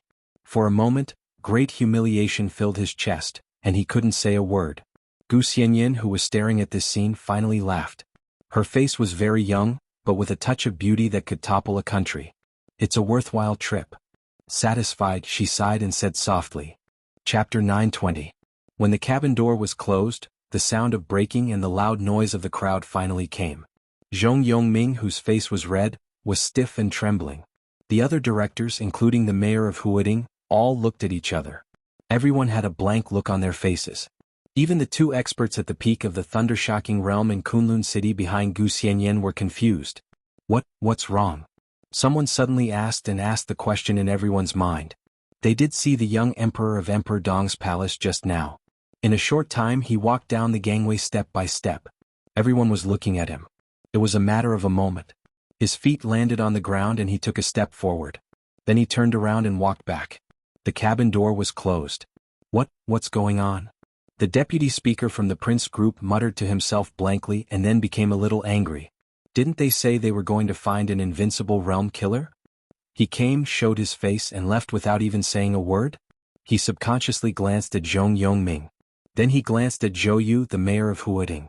Zhou Yu's expression was calm and indifferent, even with a hint of a smile. Born in the North Group, he could rise from the deputy speaker of Northern City to the mayor of Huading, which was definitely an exceptional promotion. Huading's status in Zhongzhou State was too special. The position of mayor had always been more valuable than the position of governor of other provinces, more attractive than even the speaker of some backward provinces, and more important than the deputy speaker of Northern City. Coming from the North Group, he could become the mayor of Huading, which was one of the most successful operations of the North Group, closely following the academics and the Prince Group in the past 2 years. And many people knew very well that Zhou Yu had a close relationship with Han Donglu, the military counselor of Emperor Dong's palace. Now the rumors of the new group were buzzing. When the new group officially appeared, Zhou Yu would inevitably be the backbone of it. This was not an ordinary change. Because everyone knew Zhou Yu's position in the North Group. He was Zhou Yunhai's nephew. To be more precise, if there was no new group, Zhou Yu would be the future successor of the North Group. His entering the new group meant too many things. Zhou Yu's attitude was very proper, without any resentment of being ignored. There was even a little smile in his eyes. He glanced at Zhong Yongming with a playful look. Zhong Yongming gritted his teeth. His extreme anger was mixed with some doubts. He didn't know what Li Tianlan was doing. He was very sure that he had held the golden retriever's chain. So, did Li Tianlan fly all the way here to let her admire his golden retriever instead of looking for trouble? Or did he want him to taste the dog leash? He only showed it to her. So stingy. As his imagination ran wild, he became more and more resentful, and he couldn't help but take a step forward. The sudden voice from the walkie-talkie caused everyone to freeze in place once again. Reporting, the target has been spotted at Gate 9 of the airport lobby. Target spotted. Zhong Yongming hesitated for a moment before picking up the walkie-talkie. What target? The person on the other end of the walkie-talkie suddenly fell into silence, as if surprised by the stupidity of the question. After a pause of 2 seconds, the man said carefully, "Report, the target has been confirmed to be Invincible Realm Killer Ju. The target has been confirmed dead." A clear voice came from the walkie-talkie to the ears of the 13 directors. Zhong Yongming was stunned and stared at the walkie-talkie in his hand in disbelief. "What? Confirmed dead?" he muttered to himself and suddenly reacted. He shouted, "How did he die?" His heart was pierced by a punch, and the power shattered the target's internal organs. The killing intent seemed to come from outside the airport lobby, because the moment the huge power appeared, it directly shattered the glass wall of the lobby. The specific cause of death needs to be studied." The voice on the other end of the walkie-talkie finally became a little hesitant. He was an expert arranged by the Huading Parliament to stay in the airport lobby. Although he was far from the invincible realm, the strength of the thundershocking realm also meant that he had a good eye. But now such an old general couldn't determine the cause of death of Ju? What was going on? It was a mess. It was inexplicable. It was too fake. It was impossible. Messy thoughts popped up in his mind. 1 second, Zhong Yongming's body suddenly stiffened. He tried to recall the scene in that instant. He caught the dog leash that looked ordinary. The golden retriever raised its head and glanced at him innocently. The moment he looked down at the golden retriever's eyes, he saw a palm covered with blood. The palm took the chain from his hand and walked up the gangway silently. So, was it that second just now? In that second, Li Tianlan loosened the iron chain and directly appeared in the airport hall a kilometer away. He smashed the huge glass wall and found a dead end in an instant. He smashed the man's heart with a punch, and then appeared in front of the plane and took over the iron chain. Ju dead? Was he really dead? Just for a second? Unarmed, a distance of thousands of meters, tens of thousands of tourists, instantly locked on and killed with one blow? Zhong Yongming's anger disappeared without a trace in an instant. An inexplicable chill enveloped him. He only felt that the world was extremely illusory, and everything just now seemed to be an illusion. How was it possible? Why was it like this? He stood in front of the plane, looked up at the cold fuselage and thought in a trance. How was it possible? Why was it like this? In the lobby of the cabin, blood flowed along the flat floor. He lay there quietly, and the warm wind in the lobby seemed to pour into his chest with an extremely cold temperature. The dazzling light from the ceiling sprinkled down. The panicked roar of the crowd continued to echo. Someone approached and seemed to be saying something. The voice was extremely vague and could not be heard clearly at all. He lay there quietly. He knew that he was dead. But the strong vitality of an invincible realm expert still allowed him to retain a trace of consciousness. He was not sure what had happened. In the blink of an eye, the dense sword intent instantly poured into the lobby and enveloped everyone in the entire airport. The moment the sword energy touched his domain of the invincible realm, his whole body had been completely locked. It was too late to get up and escape. The majestic power surged over from afar in an instant. His domain, his body, his concealment, and everything he was proud of became a joke in the face of the majestic power. Li Tianlan personally took action. The fist smashed all his resistance in an instant. The amazing power in the distance had condensed to one point the moment it pierced his chest, and all of it burst out completely in his chest. His internal organs, all the joints of his body, countless muscles, blood vessels, and even his skin were completely broken under the tremendous power. The sound of the glass wall breaking was so shocking. But the real murder was silent. The killing that crossed a kilometer was quiet and did not even affect anyone nearby. The power of the punch was condensed to the limit and directly acted on him. The seat under him didn't even change. It was Li Tianlan, Instakill, Donghuang, Dark World. He was really going to die. The light in his sight became dimmer and dimmer. The last vitality slowly disappeared, and his consciousness began to sink. He wanted to clench his fist. In his remaining consciousness, fear and resentment had disappeared. Only unwillingness was left. He was the only invincible realm killer in the Dark World today. He had established his own force and had a very good start. In the future, he should stand at the peak of the new era of the Dark World and make everyone live in fear and shadow. He still had a lot of things to do and a lot of plans to implement. Since he became an invincible realm expert, he had not even really assassinated a powerful figure. But now, he was dead. He was insta-killed by a punch. The strength of the invincible realm had become a joke. Why was it like this? He tried to open his mouth, but the light in front of him was getting dimmer and dimmer, and finally turned into complete darkness. In front of the plane, everyone was still immersed in the shock of Ju's sudden death. The huge shock made everyone unable to organize their words for a while. So they froze in place like statues. The night became dark. The lights of the airport began to shine. Zhong Yongming finally took another step forward. But all the anger had been completely restrained by him. His tone was calm, but there was an obvious concession. "Your Highness, if possible, I want to talk to you." His voice was not high. But for people like Li Tianlan who were almost inhuman, no matter how low the voice was, as long as he wanted to hear it, he could always hear it. There was silence in the plane. The captain patiently waited for the airport to arrange the route and prepare to return. There seemed to be someone inside reporting something, but it seemed that nothing was reported. 2 minutes later, the cabin door opened again. The gangway fell down. A slim young woman who looked quiet and sweet appeared in front of the cabin door. Every council member of Huading knew this young woman. She was Han Xinyan, the daughter of Han Donglu. She was also the current chief secretary of Emperor Dong's palace. Zhong Yongming thought that he was not disgraced. He breathed a sigh of relief and subconsciously stepped forward. The next second his footsteps froze. Han Xinyan's voice sounded when he stepped forward. "Mayor Zhou, His Majesty wants to see you." Zhong Yongming stepped forward with one foot, and the other foot stayed there. He was extremely embarrassed. What made him most embarrassed was that Han Xinyan did not look at him from beginning to end. She looked at Zhou Yu with a gentle smile. Zhou Yu seemed to be a little surprised. But he was more surprised. Among the 13 council members, a deputy mayor who was closer to him was also surprised. Zhou Yu took a deep breath, nodded with a smile, and walked up the gangway without looking at Zhong Yongming. Zhong Yongming's face had turned black. His voice instantly became louder. "Secretary Han." His voice was slow and dignified, with an indescribable power in the night sky. "I also have something to talk to Your Highness." He had always insisted on calling her Your Highness, and it was a little rude to make such a request at this time. The other council members came to their senses and looked at Zhong Yongming in surprise.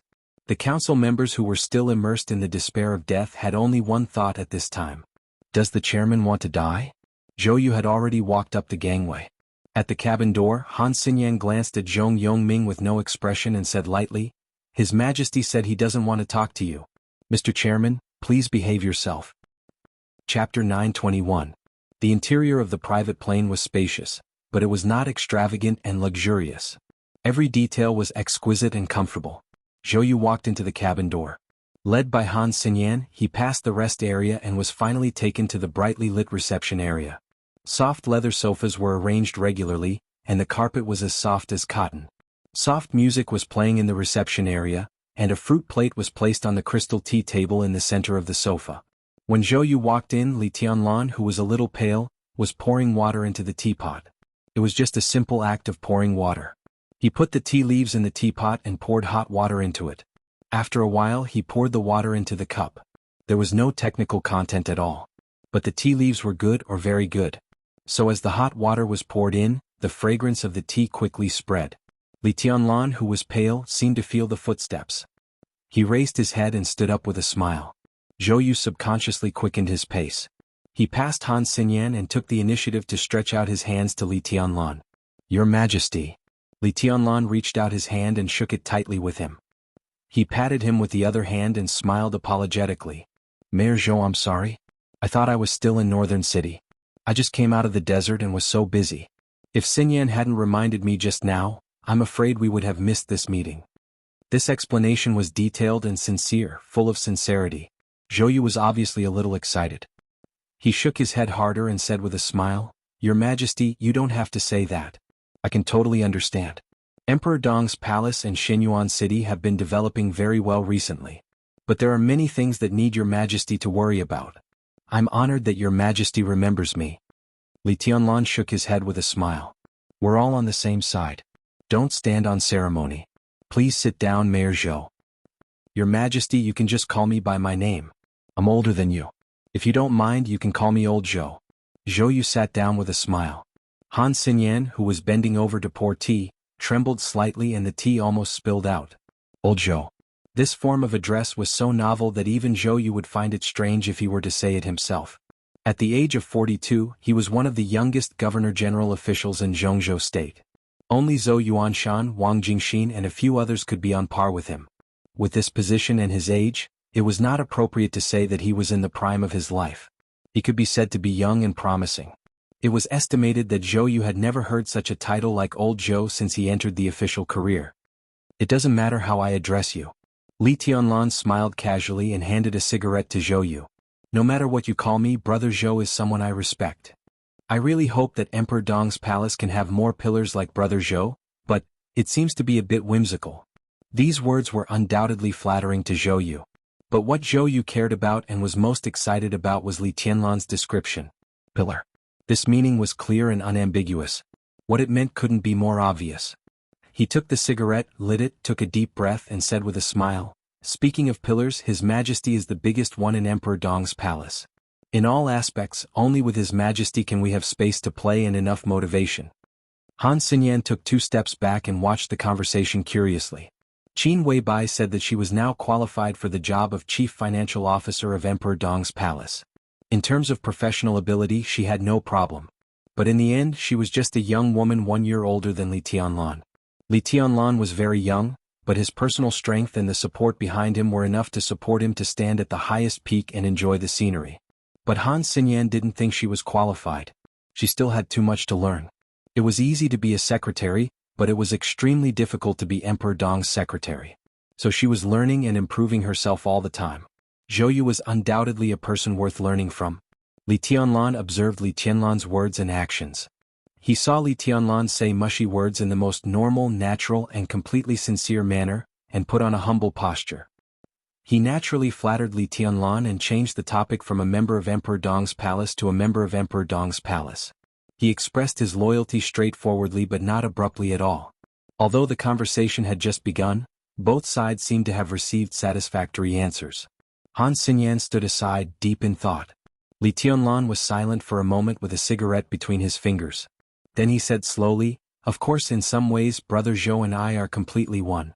Our advance and retreat is one of the most important things for Emperor Dong's palace. We will do our best to help you, give you more support and give you more room to play. This is also the purpose of my conversation with you this time. In fact, after the funeral, military counselor suggested that I meet you. But there are still many things in Emperor Dong's palace that haven't been straightened out. I don't have a specific and detailed plan, so I naturally can't give Brother Zhou a specific promise. So I want to postpone the meeting. What does Your Majesty need me to do?" There was a slight smile at the corner of Zhou Yu's mouth. Li Tianlan and Emperor Dong's palace would give him the greatest support, which naturally meant that he had to do something. Military Counselor's Flourishing Age Fund had been developing in Zhongzhou State for many years and had countless tentacles. Money could bring benefits, and the unimaginable amount of money brought an unbreakable covenant. For the North Group, Military Counselor was almost completely tied to them. Zhou Yu was like this. Zhou Yunhai, the current member of the Parliament of Zhongzhou State and the leader of the North Group, was like this. Xia Qiuling, the only member of Parliament in the North Group, was also like this. The core framework of the establishment of the new group should be composed of Wu Jingmin and Bai Qingqian. Then some of the remaining forces of the Li family would come closer. And then, part of the forces of the giant group and nearly half of the forces of the North Group would automatically become the core of the new group. In this way, the lineup of the new group was already very terrifying.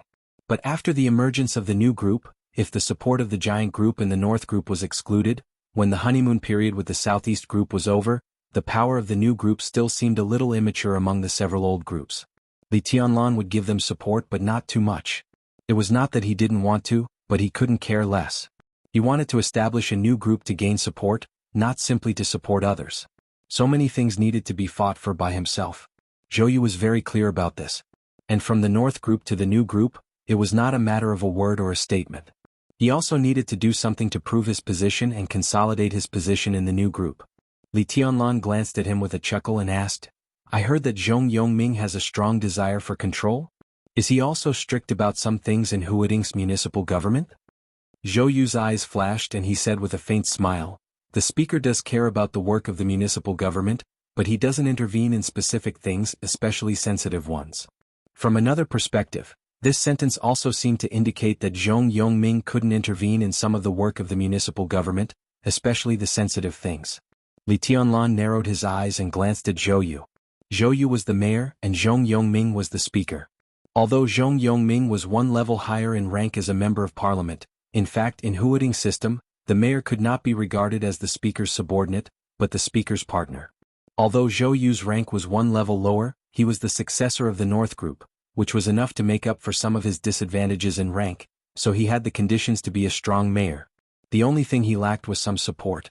Li Tianlan thought of some secret deployments in Huading, gently tapped the teacup and said with a smile, "Brother Zhou, I haven't met Minister Yunhai yet, but I think he has more expectations for me.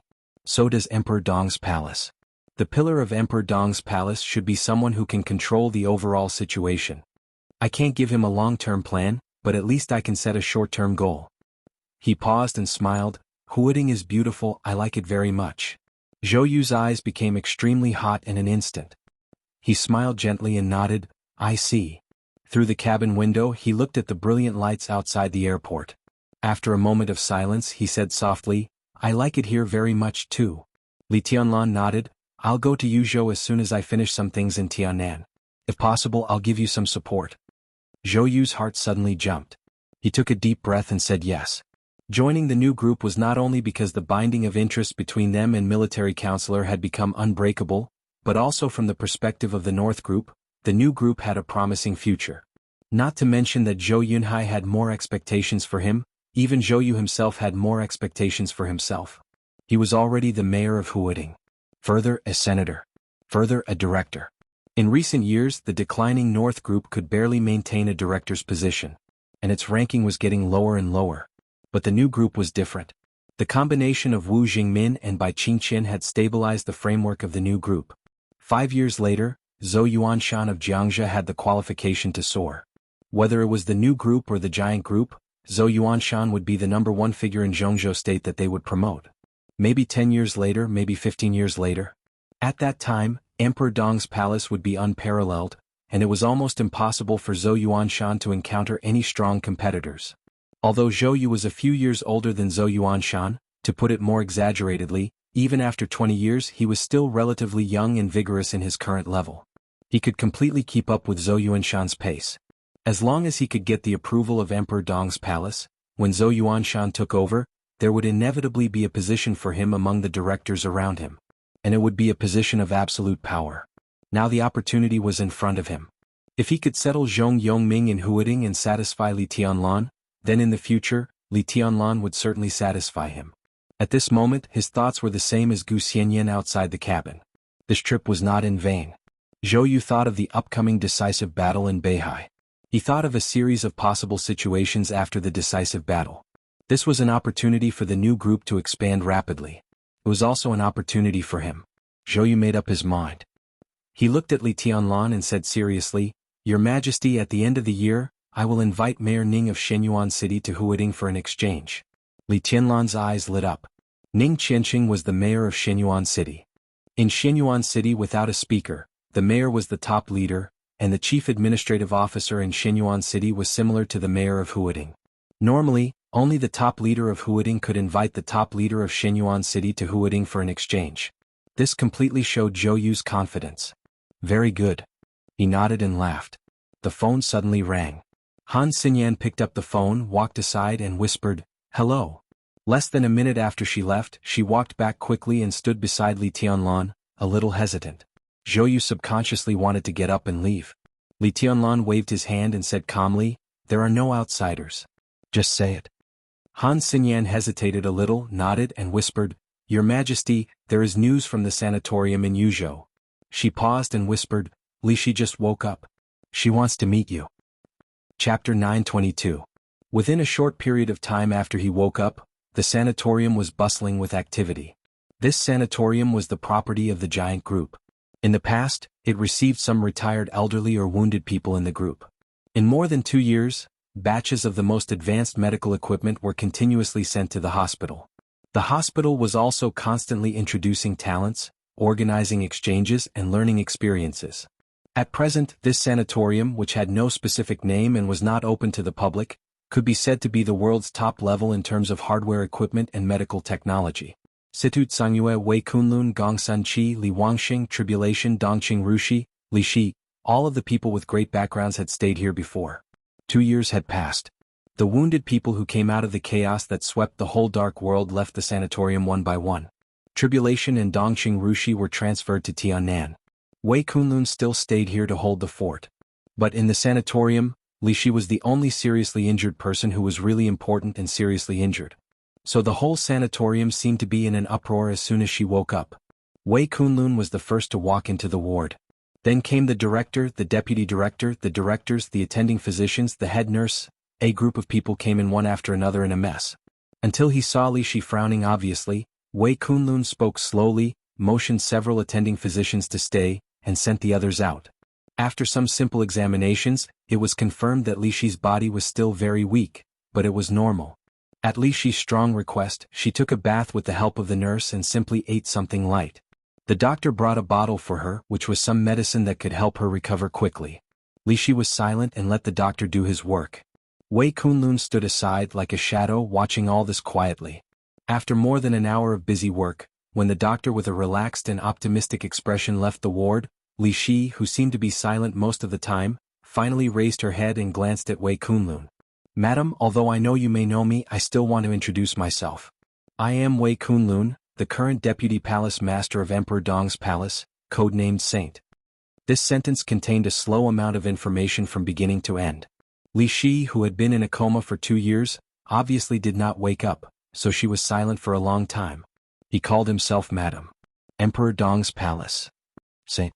She tried hard to digest the information, but her brain was muddled. It seemed that she had a headache because of thinking. She hesitated and finally asked softly, "Emperor Dong's palace?" "His Majesty Li Tianlan's East Palace." Saint said calmly. "Li Tianlan. Your Majesty." Muttering to herself, she repeated a lot of information that was hard to digest. She had no idea how to react. After some time, she shook her head hard and rubbed her forehead as if she had a headache. How long have I been unconscious?" "A little more than 2 years." Saint sounded calm. 2 years. After a long silence, Li Shi took a deep breath. "Ha!" She let out an inexplicable sigh. No one knew what she was thinking. She subconsciously said, "Li Tianlan is already His Majesty?" Perhaps not many people agree with this title, but I think they will change their minds soon. Wei Kunlun said. Li Shi was still a little confused and said silently, "What about Kunlun City? It's in a precarious situation and can't even protect itself. Madam, do you care about Kunlun City very much?" The term lady, again. Li Shi had many titles in her life, but it seemed that no one had ever called her that. She glanced at Wei Kunlun. The coldness and indifference before the coma seemed to gradually recover in her, but the recovery was not fast, so she looked a little dull. "You call me lady?" she asked. Kunlun City looked at her silently for a while and laughed. "Otherwise, what should I call you? Or you don't like this title?" Li Shi was silent. Many years ago when she was in the Li family she was the young madam. In Kunlun City she was the madam. In the eyes of others she was her highness. In the eyes of Gu Xingyun she also had many titles. Bitch. She recalled the past scenes and carefully tasted the title lady. It was a very simple title but with a sense of freedom. She thought for a moment. "I like it very much." Saint did not call her madam. This title meant her status in Kunlun City. Similarly, for East Palace, it also meant that she was an enemy. Saint did not call her Her Highness either. Although she was at the peak of the invincible realm in a very long time, she was destined to be difficult to recover her former strength. There was respect in the title lady, and it also implied that the other party seemed to be free. "Lady," Li Shi sat quietly and gradually smiled. 2 years of coma had not brought the slightest change to her appearance. That kind of pure beauty was still the same. She was a little weak and haggard. Now she looked extremely delicate and beautiful. "Before the master left, he said something beside your bed. He said to you, and I think he said it to me. He said that although he was no longer young, he hoped that you could still have a chance to choose in your life. He hoped that you could let go of the shackles of sin and be truly free to pursue something very beautiful, master." Saint did not say who he was. But Li Shi naturally knew which master he was talking about. Few people in Zhongzhou state knew that Xian Xuanzi, the metaphysics grand master who had shocked countless people and even won considerable respect in the Wang family of Beihai, was her biological father. Li Shi's body slowly softened. She lay on the bed and looked at the ceiling illuminated by the light in the ward. After a long time she whispered, "Where did he go?" "I don't know." Saint was silent for a while. "Although I have no evidence, it seems that all kinds of signs show that after the master left here, he went to the desert prison. At that time His Majesty Li Tianlan was there, but His Majesty did not see him and no one saw him come out of the desert. I think the master should have died." "Why?" Li Shi's voice was a little indifferent. It seemed that because she had experienced too much, her mood was a little numb, and there was no fluctuation in her tone. I don't know what he did. Maybe he did nothing. Maybe he did a lot of things. Saint shook his head. But I don't think you will see each other again in the future. Ha! With incomparably repressed emotions, Li Shi laughed softly. I don't know how to feel, she said softly. I should be sad, right? Saint was silent and did not speak.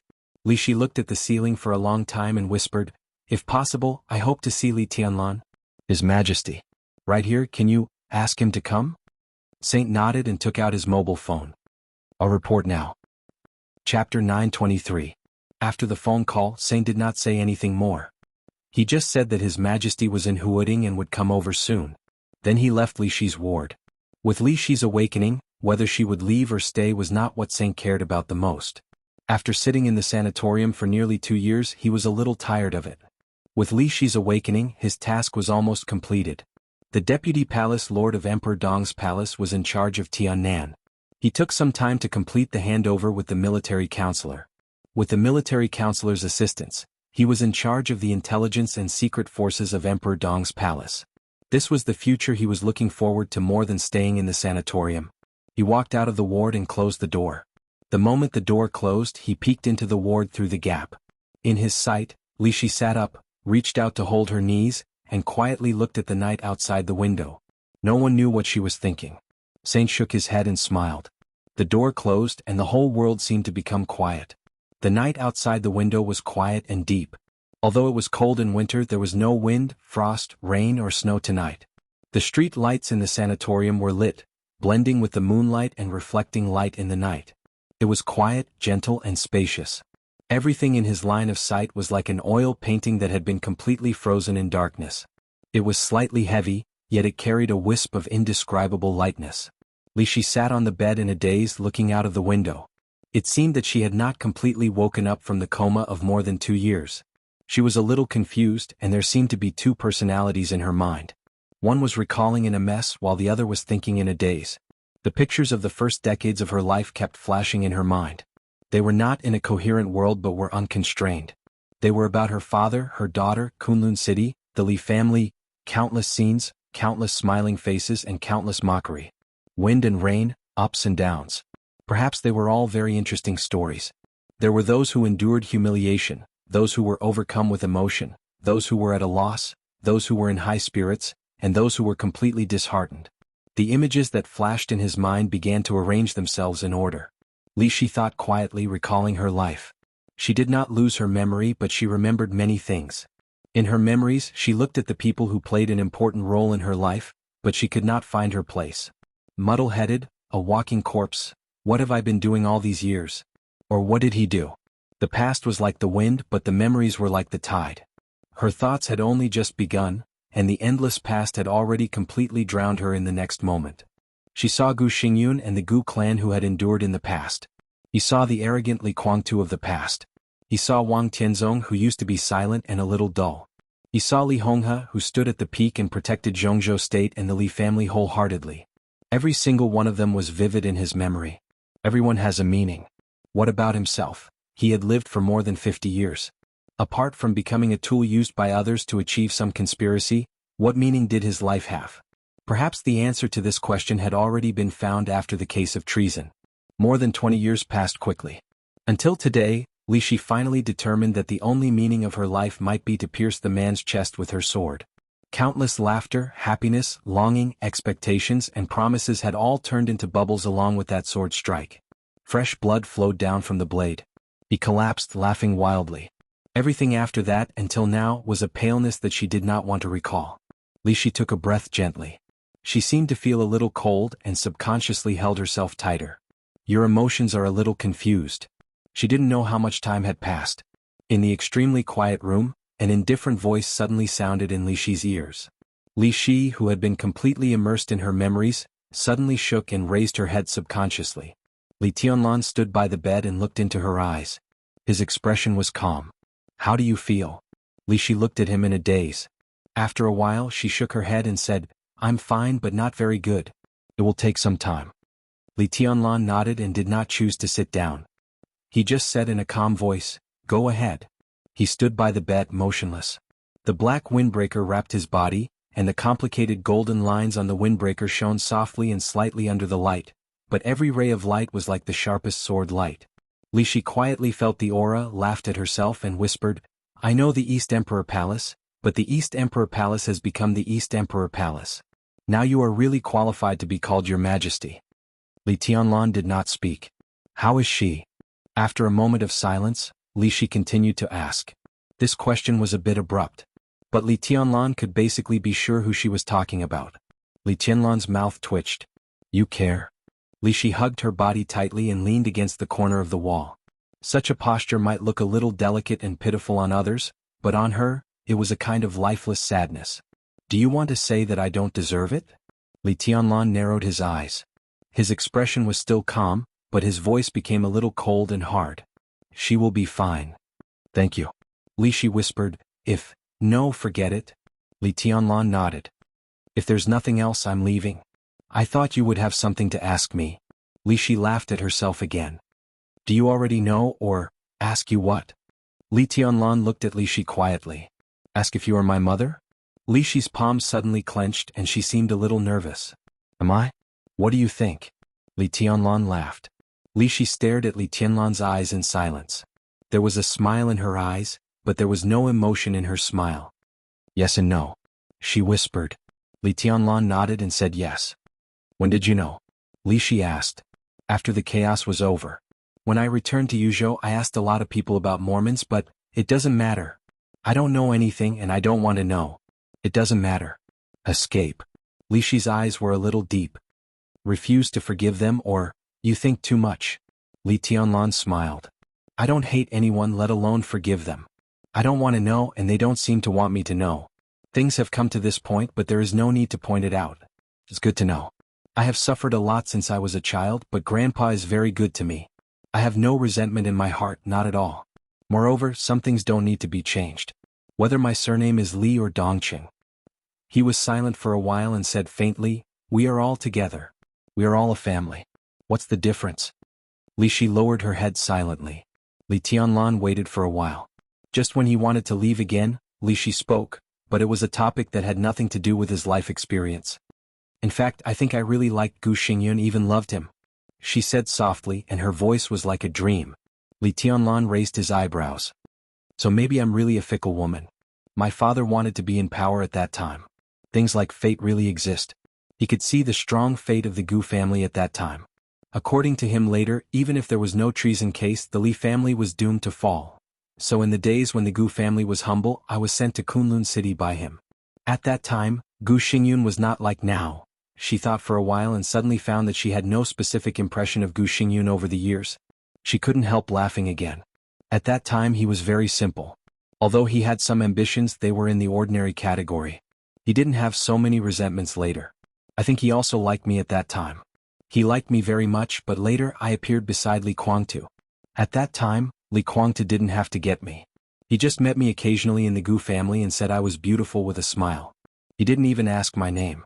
But at that time the Gu family was a dog lying under the Zhuanyuantai, wagging its tail and begging for pity.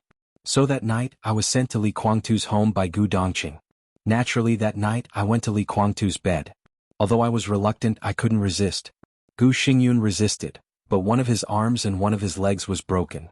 At that time, Gu Dongqing told me to serve Li Kuangtu well and make him satisfied. Otherwise he would make Gu Xingyun's life worse than death. Li Tianlan did not speak. He had no impression of Gu Dongqing, but he seemed to have heard of the name. He was the former patriarch of the Gu family and Gu Qianchuan's uncle.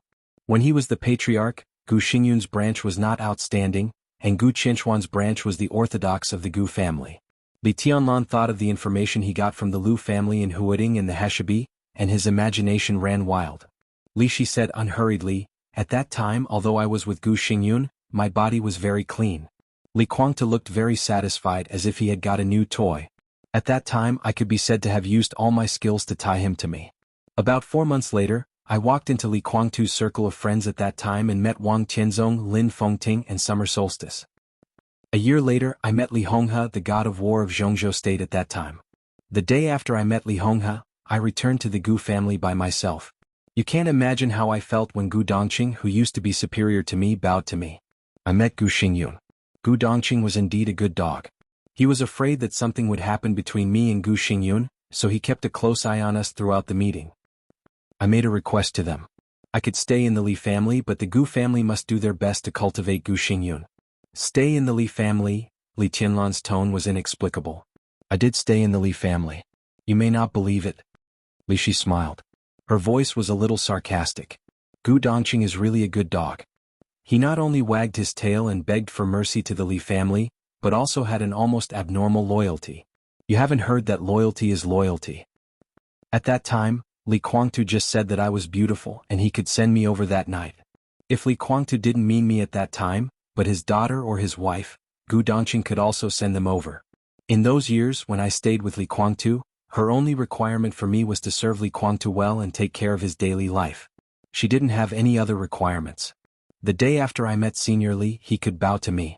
Not only me, but you should know that at that time, Situ Cangyue and Yun Qinshi, the current Phantom Sword Master of Mount Shu, were also Li Guangtu's women. Gu Dongqing was already an invincible realm expert at that time. When he saw them who were still young, he would also bow to them. In the eyes of others, it was servility. But for the Li family, this kind of loyalty was undoubtedly what the father and son of the Li family liked. So at that time they almost completely trusted the Gu family. Go on. No one knew what Li Tianlan was thinking about, but he said quietly. In those years I had been with Li Guangtu. Occasionally I went to the Gu family and met Gu Xingyun. What happened later? She shook her head and recalled quietly. After Gu Dongqing died and Gu Qingfeng became the patriarch of the Gu family, everything changed. Chapter 924. Li Tianlan was no stranger to the name Gu Qingfeng. He was the patriarch of the Gu clan before Gu Xingyun, the father of Gu Qianquan. It was he who got the imperial jade seal in Heshibi, but he was killed by Lu Tianqing of the Lu family in Huading. Lu Tianqing barely entered the invincible realm in the process of exploring the imperial jade seal. Finally, more than 10 years ago he fought with Situ Cangyue in Taibai Mountain. Lu Tianqing was defeated and died. Sai City rose and the status of the Lu family plummeted. In the end, when facing Li Tianlan in order to protect himself, he gave the imperial jade seal to him, and he gave the imperial jade seal to Tribulation. Surrounded by an indescribable emotion, Li Tianlan reached out and touched his chin. Gu Qingfeng is disloyal to the Li family? It's not just unfaithful. Li Shi shook her head. It's hatred and resentment. In fact, in the eyes of outsiders, that kind of emotion is normal. Not everyone is willing to be a dog. Although the Li family treated them well, a dog is a dog. Even if they had to stand and eat the leftovers, not many people would be willing to eat meat while kneeling. Li Tianlan looked at Li Shi and asked calmly, "What does Gu Qingfeng want you to do?" Speaking of the past with this mentality, Li Shi's heart was calm and almost numb. He tried to let me control Li Guangtu. Control was a very comprehensive word. Controlling Li Guangtu's whereabouts, controlling some of his plans, controlling some information, influencing his stance. For the Gu family, which was attached to the Li family at that time, if Li Shi could do all this, the benefits to the Gu family were self-evident. You actually agreed, Li Tianlan said. Naturally, I won't agree to Gu Qingfeng's request. Li Shi was expressionless. At that time I was very good with Li Guangtu. He really doted on me. The reason why Situ Cangyue and Yun Qinshi didn't like me was also because he doted on me. I was with him all year round. Many people in the Li family had begun to call me young madam. Li Guangtu even wanted to marry me. I was the woman that Gu Dongqing gave to Li Guangtu. His purpose was very pure. He wasn't afraid of Gu Qingfeng threatening me. Moreover, he didn't dare to threaten me. At that time, I was almost out of the control of the Gu family. So, Li Tianlan understood. Is it Gu Xingyun? Li Shi was silent for a long time before she said, yes. I'm not sure whether Gu Dongqing's death had anything to do with Gu Xingyun. But it's obvious that he hated Gu Changqing for giving me to Li Guangtu. Similarly, he hated the Li family as much as he hated Gu Dongqing. Li Shi lowered her head. As Gu Dongqing's goddaughter, I attended his funeral. On the day of the funeral, I saw Gu Xingyun. At that time he wanted to touch me, but I didn't agree. I don't know whether I was afraid or unwilling. Even now, I don't know my mood at that time. Gu Xingyun was very angry at that time. He said that he would destroy the Li family and kill Li Guangtu completely. He said that I was his and said a lot. He hoped that I could help him. And then you began to betray everything about Li Guangtu? Li Tianlan asked. This time, Li Shi hesitated for a longer time. She seemed to be recalling something, but there was some confusion in her eyes. After a long time she whispered, "I don't know." "Not sure?" Li Tianlan raised his eyebrows. "I don't remember." Li Shi whispered, "I still remember all the details of besieging Li Kuangtu that year, but it was only that battle. Before that, I don't know whether I had betrayed Li Kuangtu or the Li family." She frowned tightly, and there was an unconcealable pain in her cold and indifferent eyes. "No, I should have done it once. At that time, Senior Li and Li Kuangtu had a fierce fight. At that time he had just entered the invincible realm. The old patriarch of Beihai died. It seemed that because of this, Senior Li told him not to set his eyes on the Wang family of Beihai." She frowned tightly and looked more and more painful. "Li Kuangtu. At that time he said that the Wang family of Beihai was no longer worthy of their status, and this was an opportunity for the Li family. Senior Li said that the Li family couldn't do it either. It seemed that there was something inside Beihai. At that time the Li family couldn't stop it at all. Li Kuangtu said that he wanted to see it. I don't remember. Later I should have told this news to Gu Xingyun. I seem to remember this thing, but I don't remember doing it." She remembered that she had told this news to Gu Xingyun, but she didn't remember doing it herself. Such a contradictory sentence made Li Tianlan's eyes become extremely deep in an instant. Li Shi shook her head fiercely and glanced at Li Tianlan. "You should know what's going on. You've been hypnotized," Li Tianlan said calmly, "or at least someone has secretly imposed a very serious psychological suggestion on you. It can make you do something in a sober state, but it won't let you remember what you have done.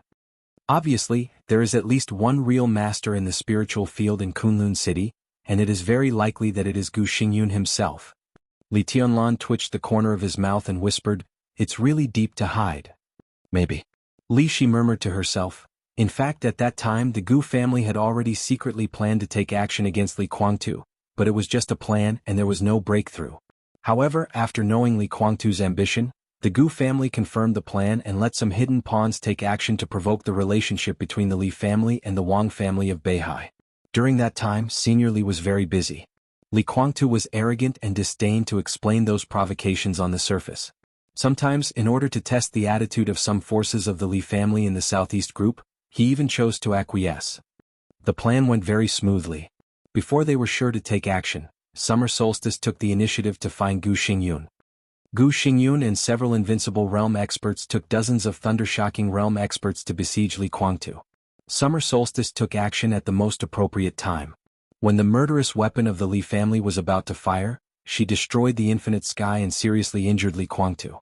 That sneak attack could be said to be a lose-lose situation. Summer Solstice's injury has not even healed yet, and Li Kuangtu, who was also seriously injured, was completely crazy at that time. In fact, with his strength at that time, if he wanted to escape he had a chance, but he lost his mind and completely wanted to take everyone with him.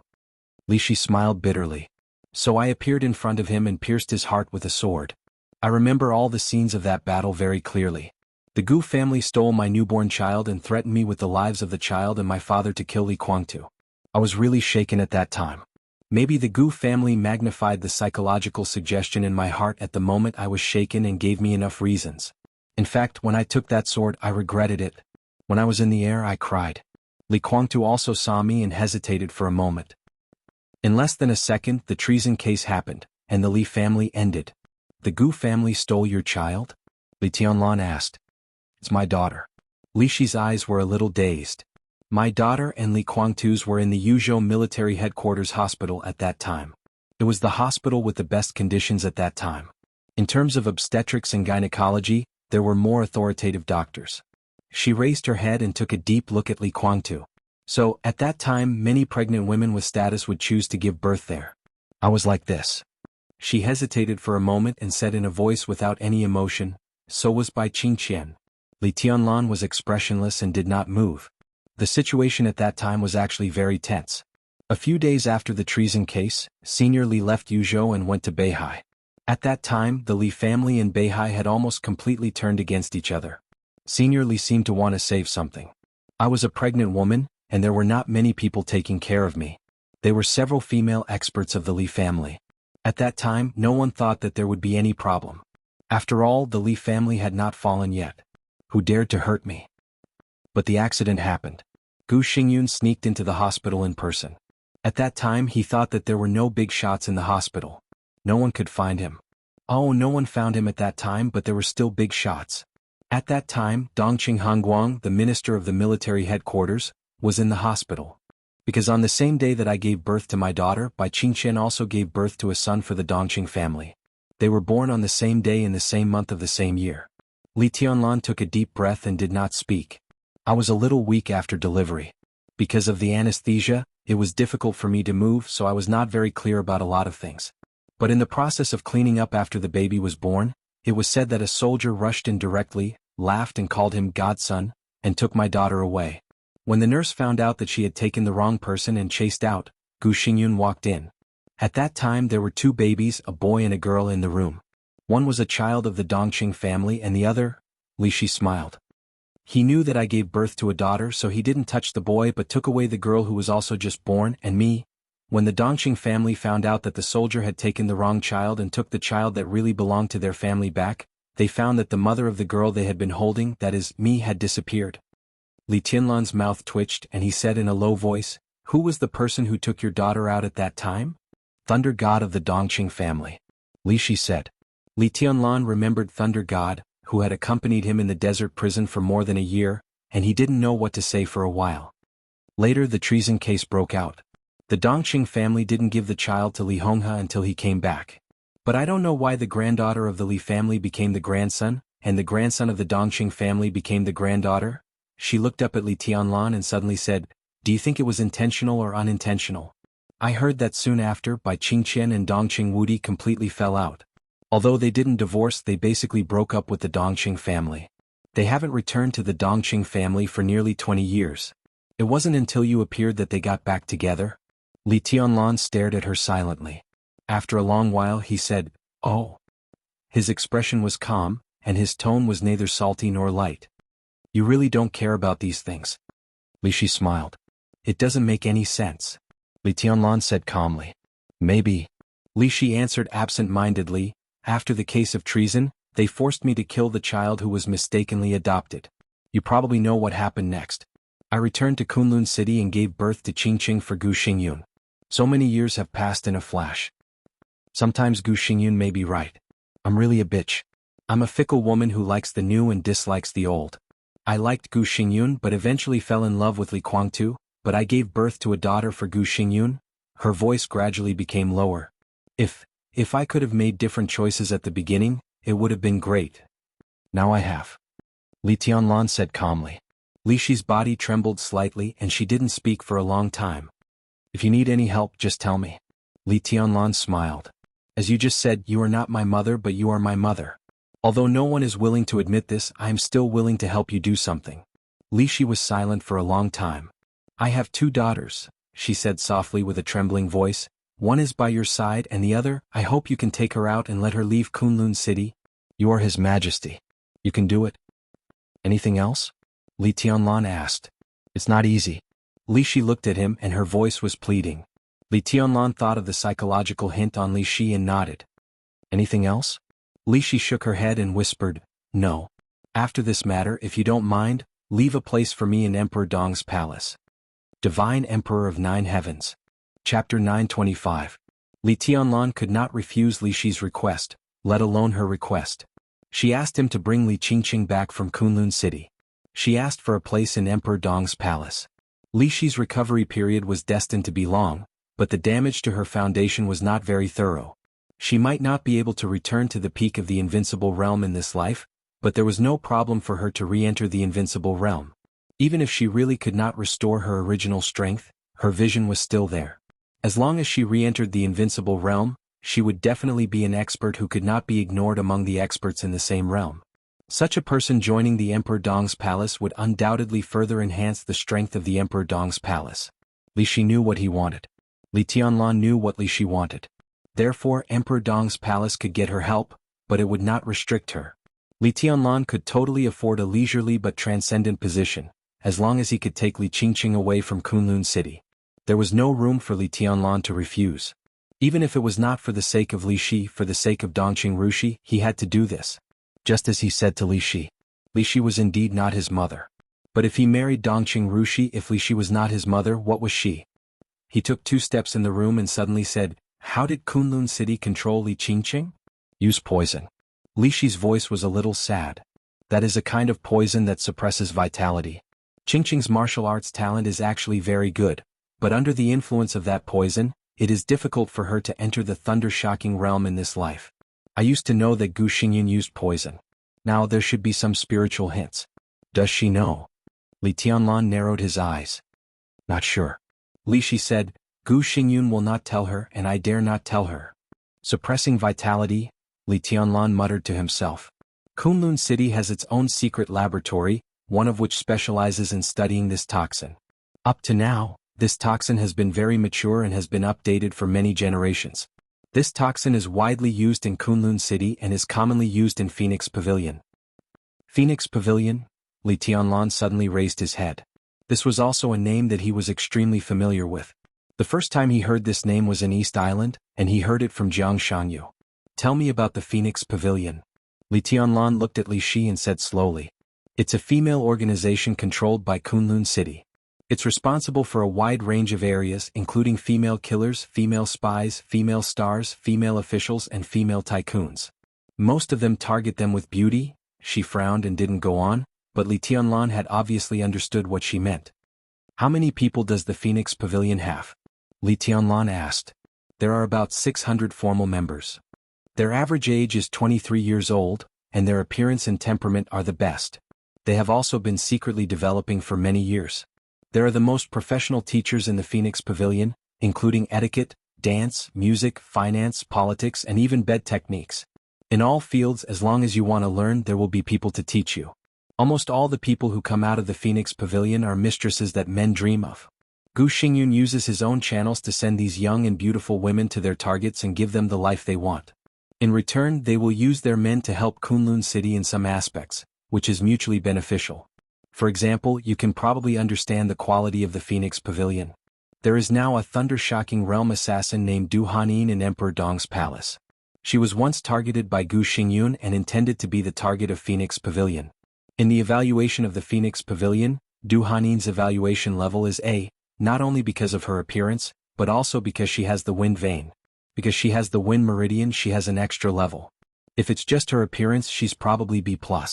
Li Tianlan was speechless for a while. He naturally knew Du Hanin. She was a beauty, a great beauty. During the period when she was most powerless to protect herself, in order to stay in the Sky Academy, she completely gave up her body, so she also made countless male students in the Sky Academy bleed. Li Tianlan had seen many beautiful women. However, if only in terms of appearance, Du Hanin could definitely be ranked in the top. Such a person was only A in the evaluation of the Phoenix Pavilion? Oh, if only in terms of appearance it was only B+. He thought about it and asked, the highest level in the Phoenix Pavilion is A?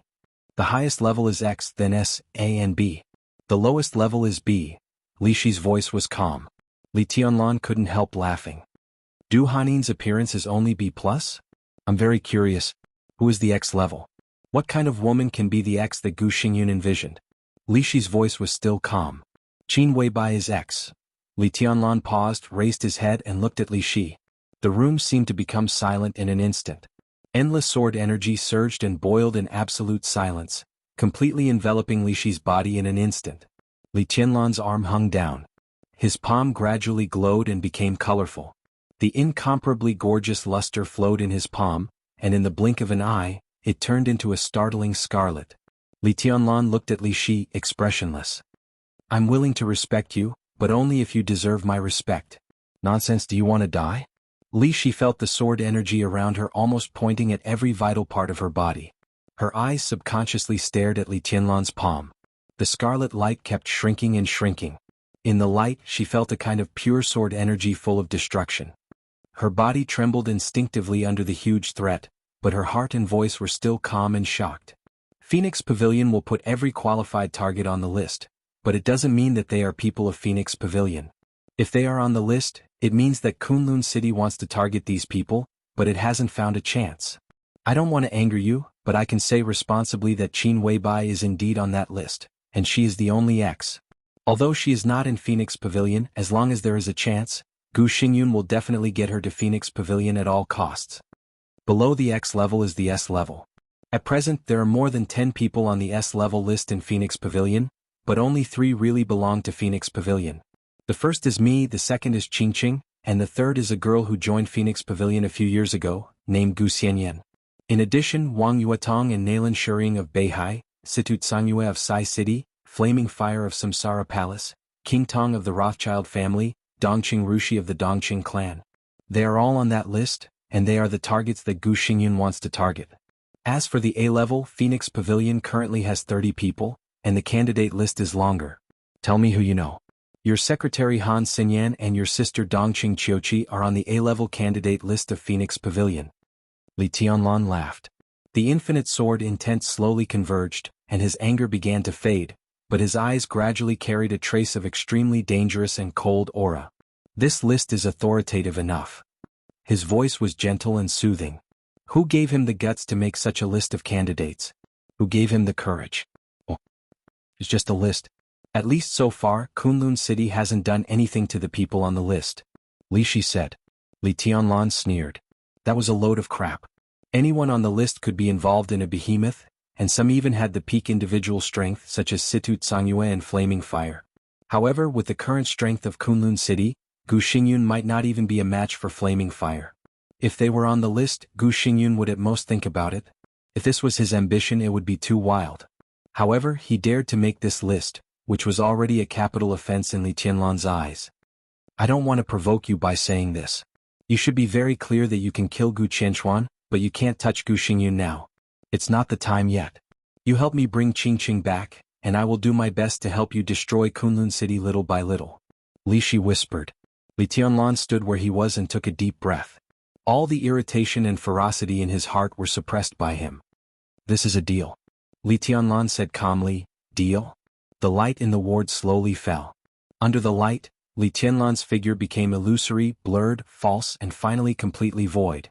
Li Shi sat on the bed, motionless. As early as in Mormons, from the moment he stood beside Li Guangtu, she completely betrayed Kunlun City. She entered the Li family from Kunlun City and finally betrayed the Li family. She returned to Kunlun City from the Li family and finally betrayed Kunlun City. Li Shi smiled. At this time she did not have any burden in her heart, but felt a little ironic.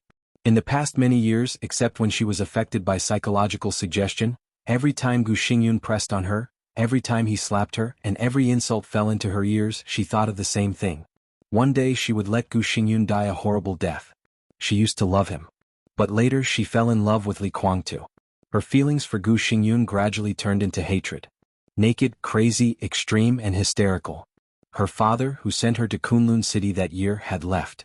As long as her daughter could get rid of the poison and return to her side, she would be free. Li Shi trembled and took a deep breath.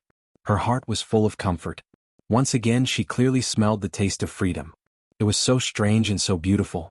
When Li Tianlan came back, she could probably live for herself for the rest of her life. At this moment she suddenly thought of her father's words.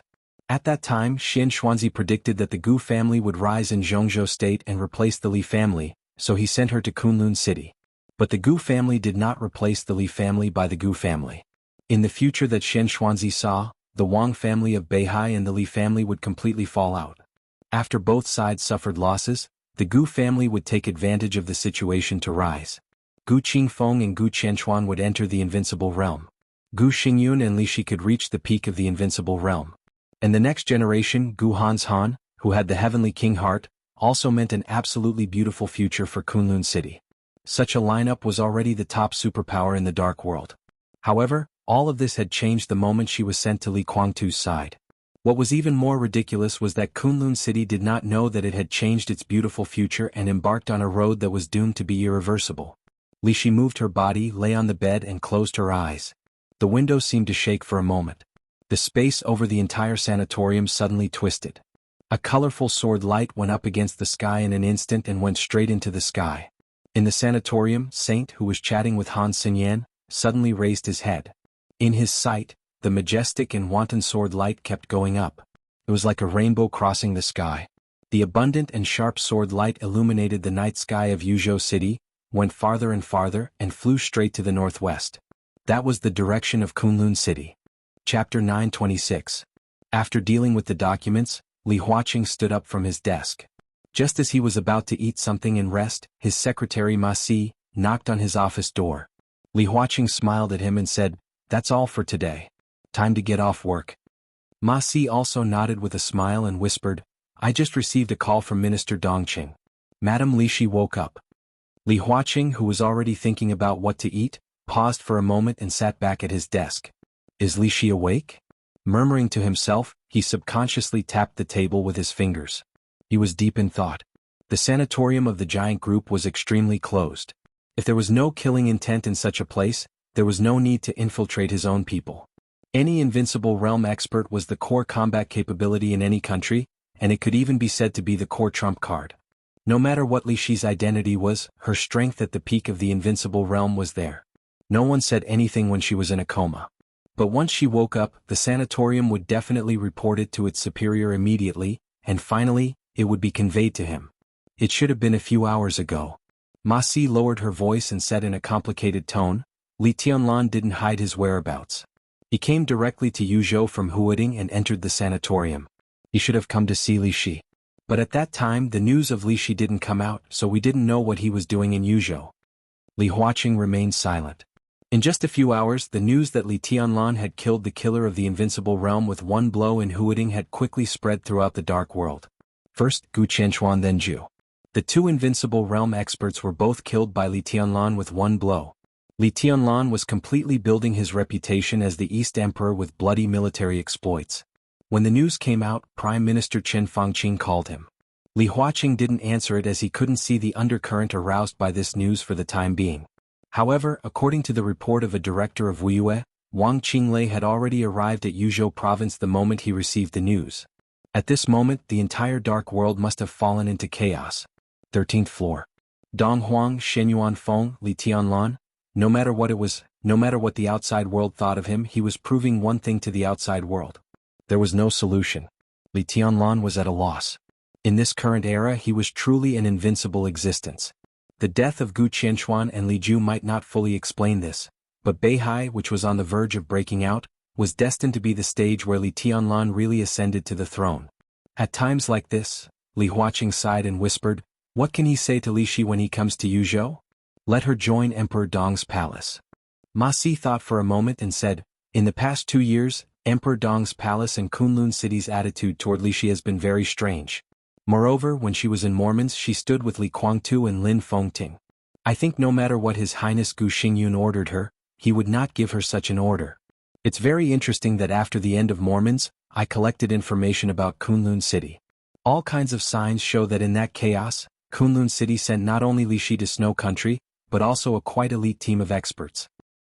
But from the beginning to the end of the chaos, the elite team of Kunlun City did not appear. Only Li Shi appeared and she stood with Li Guangtu. Li Shi has been in a coma in the sanatorium for more than 2 years. Kunlun City doesn't care about her and doesn't even want to take her back. On the contrary, Emperor Dong's palace is doing its best to treat her, which seems a little strange. You mean, Li Huaqing said lightly, Li Shi betrayed Kunlun City? This is the most reasonable explanation. Ma Si said seriously, it's difficult for an invincible realm expert to be completely in our sight.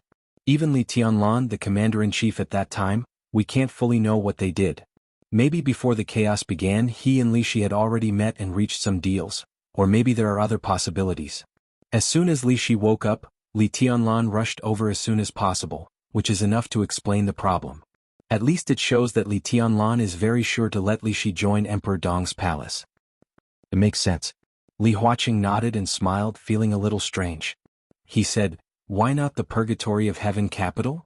Ma Si's expression froze slightly and she said hesitantly, it shouldn't be possible. In fact, we don't need to guess too much. Let's call the young His Majesty and ask him directly. Li Huaqing laughed. That's right. Ma Si smiled and took out her mobile phone. The mobile phone vibrated. Almost at the same time, the ringing sound came from Ma Si's and Li Huaqing's mobile phones. That was a message push. People at their level naturally wouldn't pay attention to 2 boring things. All the things that could be pushed to their mobile phones were basically important events. What's that? Li Huaqing said, took the mobile phone and was a little surprised. Celestial phenomenon? Meteor? What's that? A colorful flowing light appeared in the sky over Yuzhou. Strange celestial phenomenon, suspected to be an extraterrestrial meteorite. Looking at the somewhat inexplicable title, Li Huaqing and Ma Si opened the special push software at the same time. A short article and a short video appeared on the screen, which seemed to be reprinted from other media. In the video, an incomparably brilliant light appeared in the sky almost in an instant. The light crossed the night and disappeared in an instant.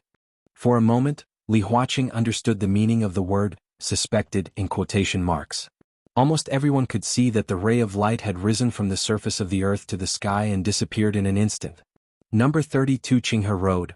Ma Si finished watching the video and read the article. It was clearly written that the light first rose from near number 32 Qinghe Road. His body stiffened and he looked up at Li Huaqing. The sanatorium. Number 32 Qinghe Road was the address of the sanatorium of the giant group. What? Li Huaqing's tone was a little slow. That light is probably Li Tianlan. Ma Si swallowed and his tone was a little difficult. Are you kidding me? Li Huaqing said subconsciously. That light was Li Tianlan. This statement was just like telling a fairy tale.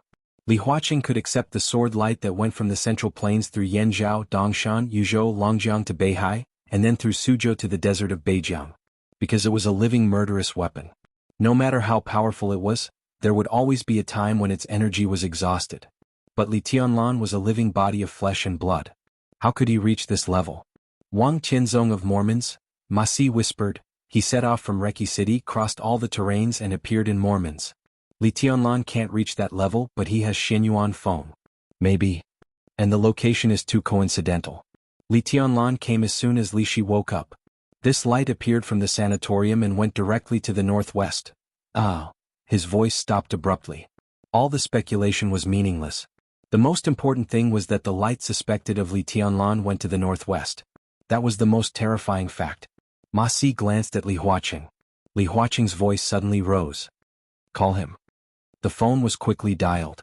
Ma Si waited for a while, looked at Li Huaqing and shook his head. I can't get through. As soon as Li Shi woke up, the light went to the northwest and went to Kunlun City. Li Huaqing's brain was confused for a moment, and he made a prompt decision.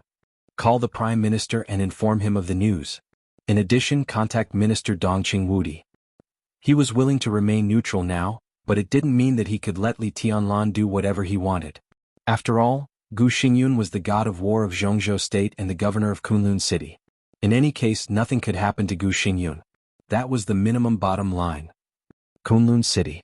In the exquisite courtyard that belonged solely to the city lord, the sound of something shattering rang out incessantly. Gu Xingyun listened to the news brought to him by Chen Fangqing patiently. Li Shi woke up. He suspected that Li Tianlan's sword light was already on the way to Kunlun City. Gu Xingyun didn't know what he was thinking in his mind, nor did he know what he had responded. Gu Xingyun trembled all over and his blood pressure kept rising. With monstrous anger and resentment, he directly smashed the phone against the wall as soon as he hung up the phone. The surging power kept sweeping in the room. Gu Xingyun smashed almost everything that could be smashed in the room. Some high-level officials of Kunlun City rushed over as soon as possible, but they were driven out mercilessly by Gu Xingyun. His eyes were red and he gritted his teeth. Standing in the ruins he kept cursing, "Bitch! Bitch! How dare you betray me? How dare you betray me? Damn it, bitch, bitch!" With a heavy gasp, his voice echoed in the room like thunder. His expression was ferocious and he almost completely lost his mind. He liked Li Shi. He liked her and he still liked her now. He was very sure of that. That was the only woman he had ever loved in his life. He dreamed of being in harmony with her and growing old with her. Even after knowing that Li Shi had given birth to a child for Li Guangtu, he was still willing and wanted to forgive and accept her. He really thought so in his heart. So after the treason case, Gu Xingyun married Li Shi at the first time. But it was not the grand wedding he dreamed of. That wedding was low-key and simple. At that time, Gu Xingyun did not realize what he was avoiding. His married life with Li Shi was simple. At the very beginning, Gu Xingyun felt the ecstasy of regaining what he had lost. But there were also times when the emotions were strong and intense. He soon noticed Li Shi's numbness and the sadness that seemed to penetrate into her bones. For her own fate and also for Li Guangtu. Gu Xingyun was very angry, but he was also very disappointed. He suppressed the anger in his heart and talked with Li Shi again and again. There was no improvement at all. Li Shi's breath became more and more numb, and she was like a walking corpse all day long. He really liked Li Shi, so he tried to give her some psychological hints. He used this trick to get a lot of information about the Li family, and he also wanted to use this trick to make Li Shi loyal to him. But hypnosis was not omnipotent, Not to mention that Li Shi was already in the invincible realm at that time, and her strength was stronger than Gu Xingyun's. His hypnosis had no effect.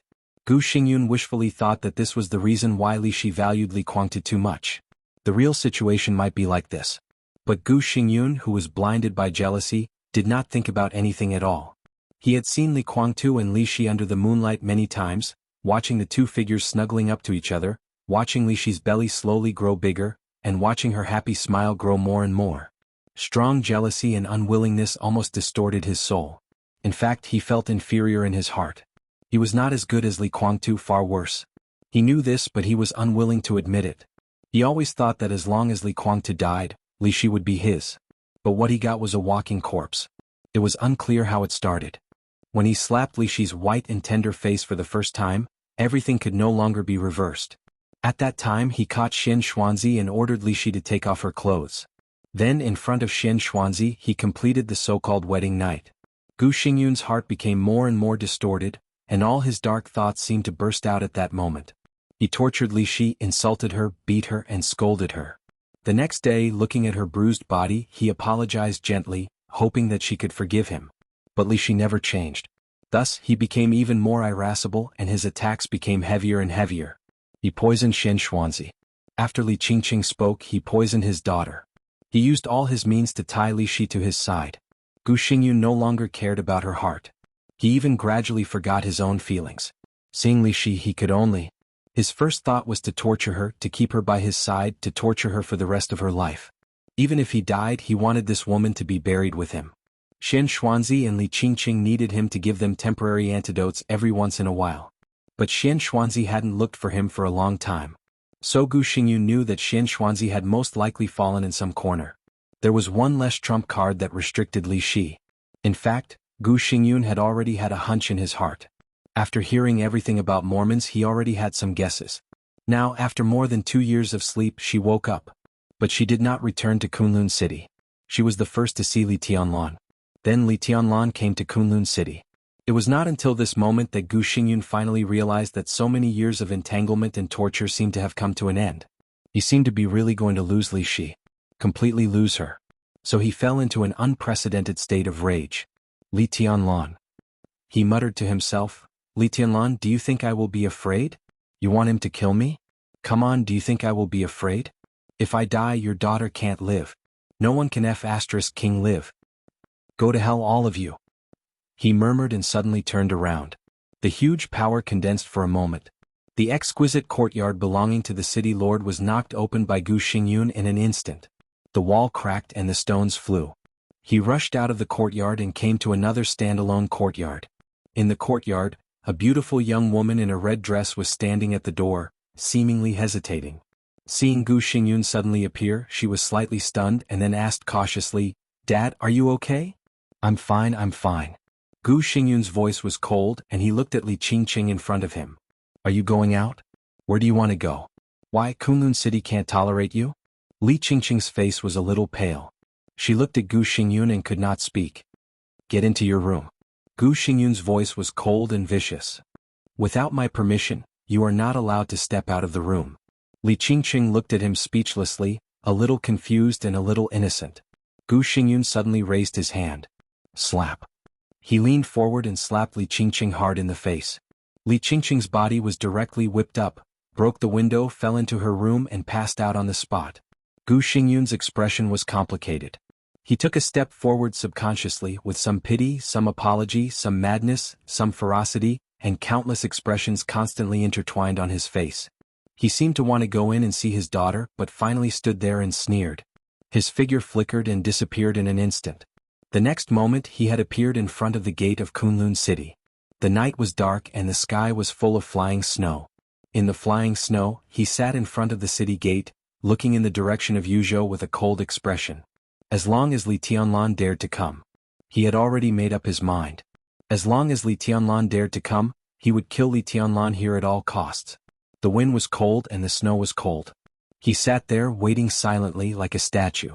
The night deepened, turning pitch black and becoming silent. The deep darkness slowly passed. The faint light lit up little by little in the flying snow. Dawn was coming.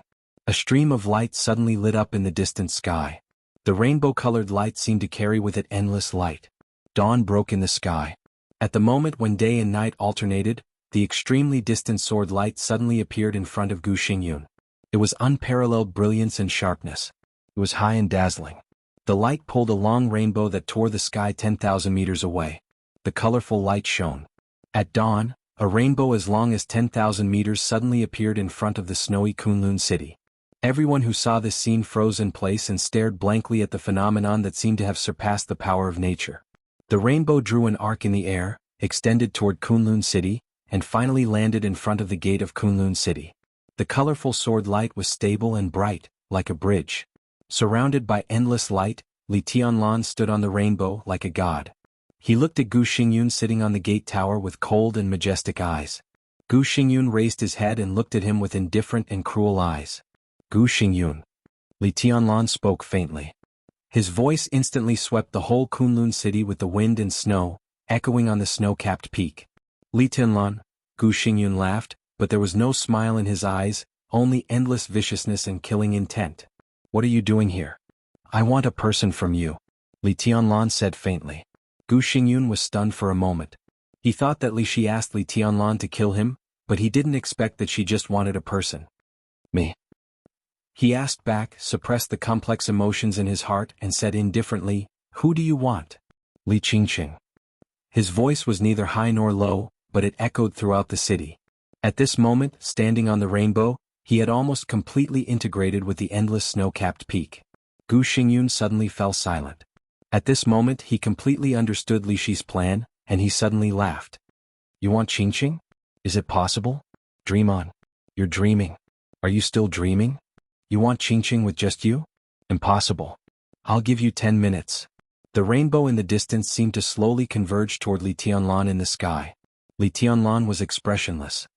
After 10 minutes, if I don't see her, I'll go in and find her myself. How dare you? Gu Xingyun suddenly got up and his powerful aura soared instantly. In front of the gate of Kunlun city, countless guards rushed over subconsciously, lined up, and looked nervously at Li Tianlan in the air. Li Tianlan's voice was calm and indifferent, without any leeway. Those who stand in my way will die.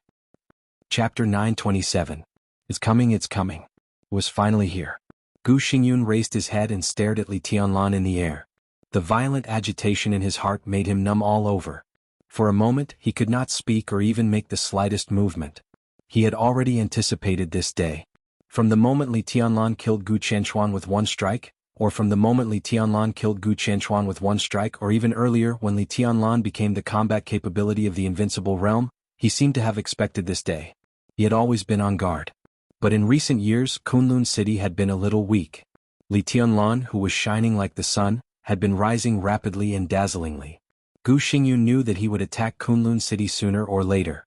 But he didn't expect it to be so fast. In the snowy morning, he floated in the air with the 10,000-meter-long rainbow. In front of him was Kunlun city. It was the hub of the special warfare system of Zhongzhou state. He was the war god of Zhongzhou state. He said, Those who stand in my way will die. Gu Xingyun's body trembled slightly, not out of fear, but out of indescribable resentment and anger. He came to Kunlun city in a crushing manner. If he really took Li Qingqing away, it almost meant the official decline of Kunlun city. It also meant that Emperor Dong's palace would be above Kunlun city. Gu Xingyun's eyes turned scarlet. At that time, he carefully flattered the Li family and let his most beloved woman go to Li Guangtu's side. She even gave birth to a child for him. He made countless promises and invited a large number of helpers. He overthrew the Li family and took advantage of the situation. In the first few years when the foundation of Kunlun city was not stable, in order to consolidate its position, the elites of Kunlun city went all out to prove their position of defending Zhongzhou state after replacing the Li family. At the same time, they showed a smiling face to the people inside, especially to the prince group. During that period they could even be said to be the vassal of the prince group. It was not easy for them to gain a foothold. What they next faced was the internal questioning and review of the treason case in Zhongzhou state. What could Gu Xingyun do? Fighting, continuous fighting. The newly established special warfare group spared no effort to cleanse the Li family's forces. They used all kinds of means and owed countless favors both internally and externally. The power of the Li family was constantly being purged and dropped to the lowest point. They began to hide. The Wang family of Beihai also completed the shuffle of the southeast group with the help of the clarity of Kunlun City. But the good times had yet to come. Good days. Or King didn't come. Next they would face the Wang family of Beihai and the southeast group. The Wang family of Beihai seemed to be greatly weakened after losing the Li family, a staunch ally. But after losing the balance, Mount Dibing became more and more unscrupulous. They fully demonstrated the foundation of the first wealthy family in Zhongzhou State and even the first wealthy family in the Dark World. In those years, under the suppression of the Wang family of Beihai, Kunlun City could not even breathe, because they were suppressed to the point where it was difficult for them to even survive. The aggressiveness of the Wang family of Beihai finally caused uneasiness in the parliament. The higher-ups began to step forward to coordinate the relationship between Kunlun City and Beihai. But without the Li family, Kunlun City could not keep Beihai in check. Some people were also a little dissatisfied with Kunlun City. In those years, Kunlun City also behaved with its tail between its legs. After constant coordination and multiple negotiations, a fragile balance was finally reached. Kunlun City carefully developed its power in Zhongzhou State. When it encountered the Wang family of Beihai, it gave way. When it encountered the Prince Group, it gave way. When it encountered the academics, it gave way. The constant concessions finally allowed the Special Warfare Group to accumulate some assets in a sullen state. But before Gu Xingyun could breathe a sigh of relief, Li Tianlan King appeared again. Then there was the Samsara Palace. He was seriously injured after losing the final battle with the master of Samsara Palace. In the final battle of Heaven Capital, Li Tianlan turned the tide and saved the loss of Zhongzhou State. The appearance of the Purgatory of Heaven Capital completely stimulated the nerves of Kunlun City. And then, there was the chaotic war that lasted for 3 years in the Dark World. All the superpowers were in a mess and he was also involved in Zhongzhou State. In Lin, he was seriously injured by Situ Tsangyue with the setting sun. The chaos was chaotic. Finally, with the collapse of the Polar Ground Alliance, countless chaos in Snow Country completely turned into a detonated chaos. At this time Li Tianlan came back. Very good, very powerful. The combat capability of the Invincible Realm, the perfect sword intent, the future chosen one, the marshal of the Snowdance Corps. Gu Xingyun was really angry at that time. He wanted Li Shi to kill Li Tianlan and Li Guangtu in Snow Country. Li Shi directly betrayed him. Gu Xingyun simply ignored it and slowly healed his injuries. He wanted to become an expert at the peak of the Invincible Realm in the new era and continue to rush forward with Kunlun City. He had not recovered from his injuries. Emperor Dong's palace rose, and Li Tianlan became his majesty. Then he came over and stood in front of Kunlun City, saying that those who stood in his way would die. Counting the past 20 years, Gu Xingyun suddenly found that he had overthrown the Li family and established Kunlun City. But for more than 20 years, under the appearance of high spirits, he had hardly lived a day of real comfort. Retreat, compromise, exchange, bow his head, all this was not even for them to make profits but to gain a foothold. Now Kunlun City had really gained a foothold in Zhongzhou State. However, they had met the enemy that they wanted to get rid of the most and most wanted to get rid of. What could they do? Retreat? Compromise? Gu Xingyun straightened his body little by little. There was no room for retreat and compromise. If they retreated again this time, what would be left of the entire Kunlun City? They would return to the days when they were subordinate to others more than 20 years ago. What was the point of these years of grievance? Do you dare to kill me? Gu Xingyun stared at Li Tianlan and asked word by word. I don't dare. Li Tianlan's tone was ordinary, and this sentence was not convincing at all. But I want to go in. Do you dare to refuse? This is Kunlun City. Gu Xingyun's voice was heavy and bloody. Why don't I dare? Li Tianlan looked down at his watch. His eyes slowly moved away from Gu Xingyun and swept over the guards of Kunlun City.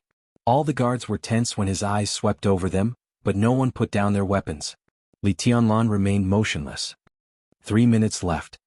He only gave Kunlun City 10 minutes. All the blood in Gu Xingyun's body seemed to pour into his brain. His voice was hoarse and ferocious.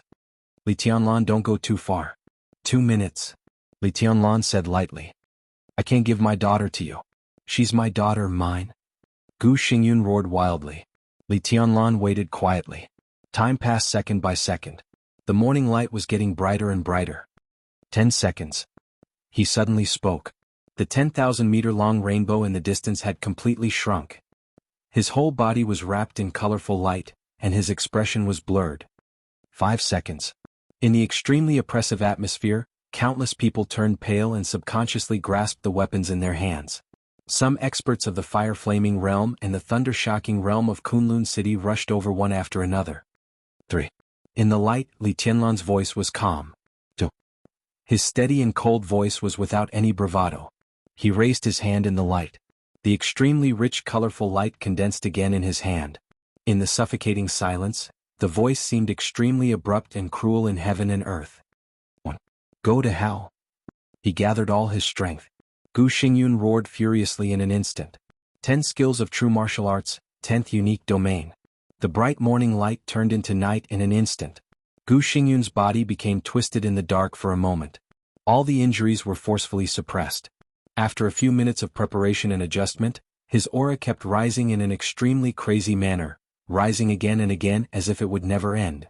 The domain of the invincible realm, which was countless times thicker and more solid than that of Gu Qianchuan in absolute, surged and spread. It was extremely quiet and dark. In an instant, the dark domain surrounded all the guards in front of the Kunlun City gate and protected them. The domain continued to spread.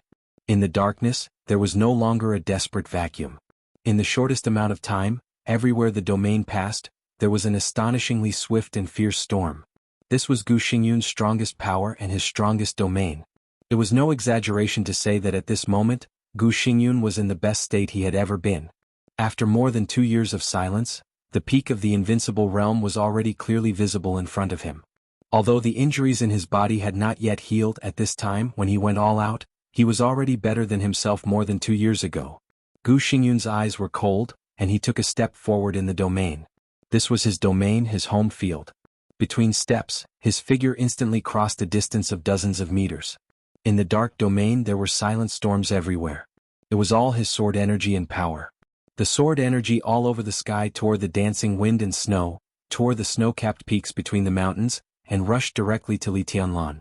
The next moment, Gu Xingyun's expression suddenly froze for a moment. In his sight, Li Tianlan was standing there.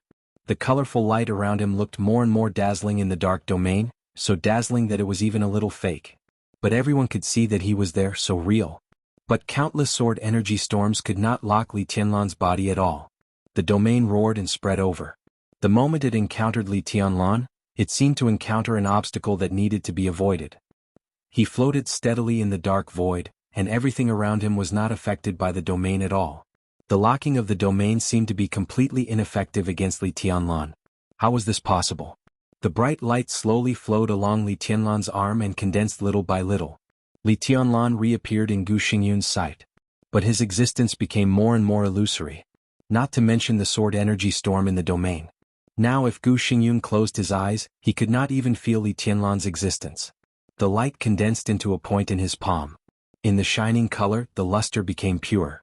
You always seem to be unable to recognize the situation. Li Tianlan said quietly, but I like Kunlun City's resistance very much. This is the excuse I need. Gu Xingyun's heart sank for no reason and he said coldly, you'd better know what you're doing, Li Tianlan. Don't forget what Kunlun City means to Zhongzhou State. Even if you die here today, it doesn't matter. Li Tianlan said lightly, it may have been important before, but now Zhongzhou State belongs to Emperor Dong's palace. You always can't recognize the situation, but now I can tell you that my country doesn't need the so-called nation-protecting war god. In the shining luster in his hand, his raised palm suddenly stopped. At that moment, Gu Xingyun seemed to feel great danger. He suddenly roared and appeared directly in front of Li Tianlan. He waved his fist. The thick and solid domain suddenly became twisted and violent. Li Tianlan's raised palm stretched forward. The rainbow-colored radiance had completely disappeared. His fingertips were already as red as blood. You're tuning in to the Dreamy Chapters YouTube channel. We're so grateful for your support and don't forget to subscribe to join us on this incredible journey through captivating stories.